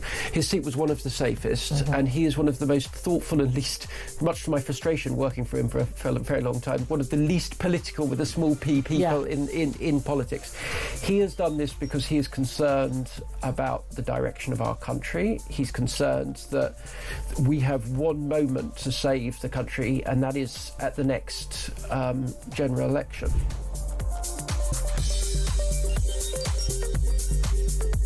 You know, he's not a particularly political big beast. He's not really of any one faction of the Labour Party or the other. He's trying to be all things to all people. And I think he made a fatal misstep early on, that he believed that actually just boring, technocratic, loyally legalistic leadership is what the country was crying out for. Just because they were naffed off with the Tories and they didn't quite like, they were sick of all that nonsense, which we can go into again another day, doesn't necessarily mean that what they were ready. Across the UK, on DAB+, on your smart speaker, on your smart TV, and on your side. This is Talk. One here from Craig says, as you say, not many people have heard of Danny Krueger as an MP. People will be more familiar with his brother, Freddie. And he's also been a bit of a nightmare for the Labour Party. I should have read that first, shouldn't I? That was brilliant. Thank you for that. Lynette is down in London. Lynette, how you doing? I'm doing okay, thanks. That's all right. Ian. Sorry, I thought I was about to read out a really serious political text then, and then suddenly realised it wasn't. Anyway, what have you got for us, Lynette? Well, I'm a 70-year-old disabled woman who I attended the march. I obviously couldn't do the march, so I went straight to the area. Are you a wheelchair user? Yes. Well, I'm a chair user, yeah. So what do they do in that respect? I've never really known that. Is there are you told to go to a certain area so that you can be safe and still be part of it? There was places for disabled fairly near the stage, but I wanted to be in the crowd. I wanted to hear people, so I went closer to the stage. Oh, that's good. But I'm a great believer in providing asylum, but I'm not far right. I'm not racist, and I'm not fascist. I was proud to be there. Yeah, and the idea that somebody would write you off as some kind of fascist nutter is just not just wrong, but, offensively and ridiculously wrong. It's almost laughable, isn't it? It is ridiculous. I mean, I sat really near the stage and I just witnessed people celebrating the love of their country. Yeah. People are frightened about uncontrolled illegal immigration, and I share that fear. Bang on. I mean, at what point did that become controversial, though? Why? I mean, it's a fairly... I mean, they should teach kids this in school, shouldn't they? They should say, a country has a fair immigration policy. We've got a very proud record. You're older than me, Lynette. You know that we have assisted people, most recently Ukraine, but over the years, all sorts of areas. And that's a fabulous thing. No one's arguing against that. What we're arguing against is unfettered, illegal immigration of people, mostly men, average age 23, and we have no idea who the heck they are. That's right. I mean, I met a really nice woman from Lithuania while I was there, and she's been in the country 16 years. She's really proud of it. She was holding her English flag up. And I just thought, how nice is that, Spot on. And I know there was a bit of trouble at the end, but that was mainly because people were blocked from getting anywhere. Yeah. And there were, there were some arrests, but a tiny. Not defending people who did silly things, but in terms of protests and the proportion of people at protests that get arrested, because no matter what the protest is, left, right, in the middle, or could be about anything, there's always going to be some people arrested. It was a very low number, and. I think that should be noted, frankly, when politicians like Starmer are sort of putting it out there that this was some kind of hijacking of the flag by extremists. Yeah, and as for the numbers, I mean, we can all argue about the numbers, but I think Rachel from accounts was doing the sums. That's a good, great line. Love it, Lynette. Thank you. Yeah, it was Rachel Reeves, or was it Diane Abbott? Who knows? Thank you to Lynette for that. We've got 20 seconds, Herbie. Can you do it in 20 seconds? I should think so. Fire away. Ian, we have to be very careful of the amount of Conservatives coming over to reform. Yeah. Because if they gang up against Nigel, he could be out of his job anyway. Also, Conservatives just take... That's Jeremy Kyle you can hear counting you down, Herbie. Yeah, but, you know, a lot of Conservatives didn't like Nigel right from the word go anyway. That's right. I mean, there's a sizable amount of Conservatives that hate the idea of getting into bed reform, but maybe they're going to plan a coup from within. We will see. Herbie, you did it. Thank you very much indeed. Jeremy Kyle is here, who's always doing it. I haven't done it for ages, to be honest, because of you. Don't bring me into this. Mrs. Kyle always brings you into it. Sorry, just explain to me. Congratulations to your new producer, by the way, Finn. Top job today. I mean, I'd use that word very loosely. I wouldn't. I think he's brilliant. I love the bones of him. He's going to be great. What? Don't look so scared. Smile. What's been the main news story today? The fact that did Rachel Reeves? Just my opinion. Did Rachel Reeves phone up all the mainstream media and say, honestly, I've counted, and there was only 100,000 people in London. Well, that's what our last caller load of honestly. Maybe Rachel from accounts. Try 1 million. Yeah. Do you think it was 1 million? Mate, it was teeming. But more than that, and they'll go, oh, you're just saying that. It definitely wasn't 100,000. It was definitely more than 500,000. And then but 25 arrests. I'm not condoning that, but I think you find what was it, the Notting Hill Carnival was 500 arrests or something? I think the year before there was more. But yeah, you're right. It was more arrests for sexual offences, arrests for knife crime, all sorts of things. My point is this, though, Jess. Even if it was 200,000 people, that's massive. That's still massive. Yeah, it is, yeah. So... You know, anyone, and of course it doesn't suit the rhetoric of many today. It was online as well, so you could follow it online. And although some people would just been like journalists, I reckon most people who followed it online were the kind of people that would also want to be there. For me, we've got a Prime Minister who's fighting for his political life, which is great, right? We'll talk more about that. I mean, I think this Morgan McSweeney thing, there's a great article by Dan Hodges in the Mail today which says, and I quote, either he's got to admit that he lied to the House of Commons and fall on his sword, or he's got to sack McSweeney, who, of course... would have known. ...was a Mandelson fan, wanted to put Mandelson as Foreign Secretary, was all over Mandelson. I'm sure there's things dribbling then. Did you know it's just quite embarrassing? It's an age thing. It is, isn't it? I think that's and Mike Graham, to his credit, has been saying for months, he won't last, Tom, and we've all laughed at him. Me less so, but people have gone, are you ridiculous? I don't think he'll last till Christmas. But then you look at it and you go, do you know what, Starmer? You're not going to get away anymore with going, those hundreds and hundreds of thousands of people are all far-right activists. No, they're not. There are millions of people in this country just out there. He's kind of done it again, hasn't he? Without trying to explicitly say it, because he came up with that phrase, you know, we will not have our flag hijacked by those who wish to use it as a symbol of violence, fear, and division. It's not going to work for you anymore. Who's he talking about? Who's he talking about? 25 people. 25 people that got arrested. And I'm not condoning that for 1 minute before people jump on my back, but hold on a second. Look at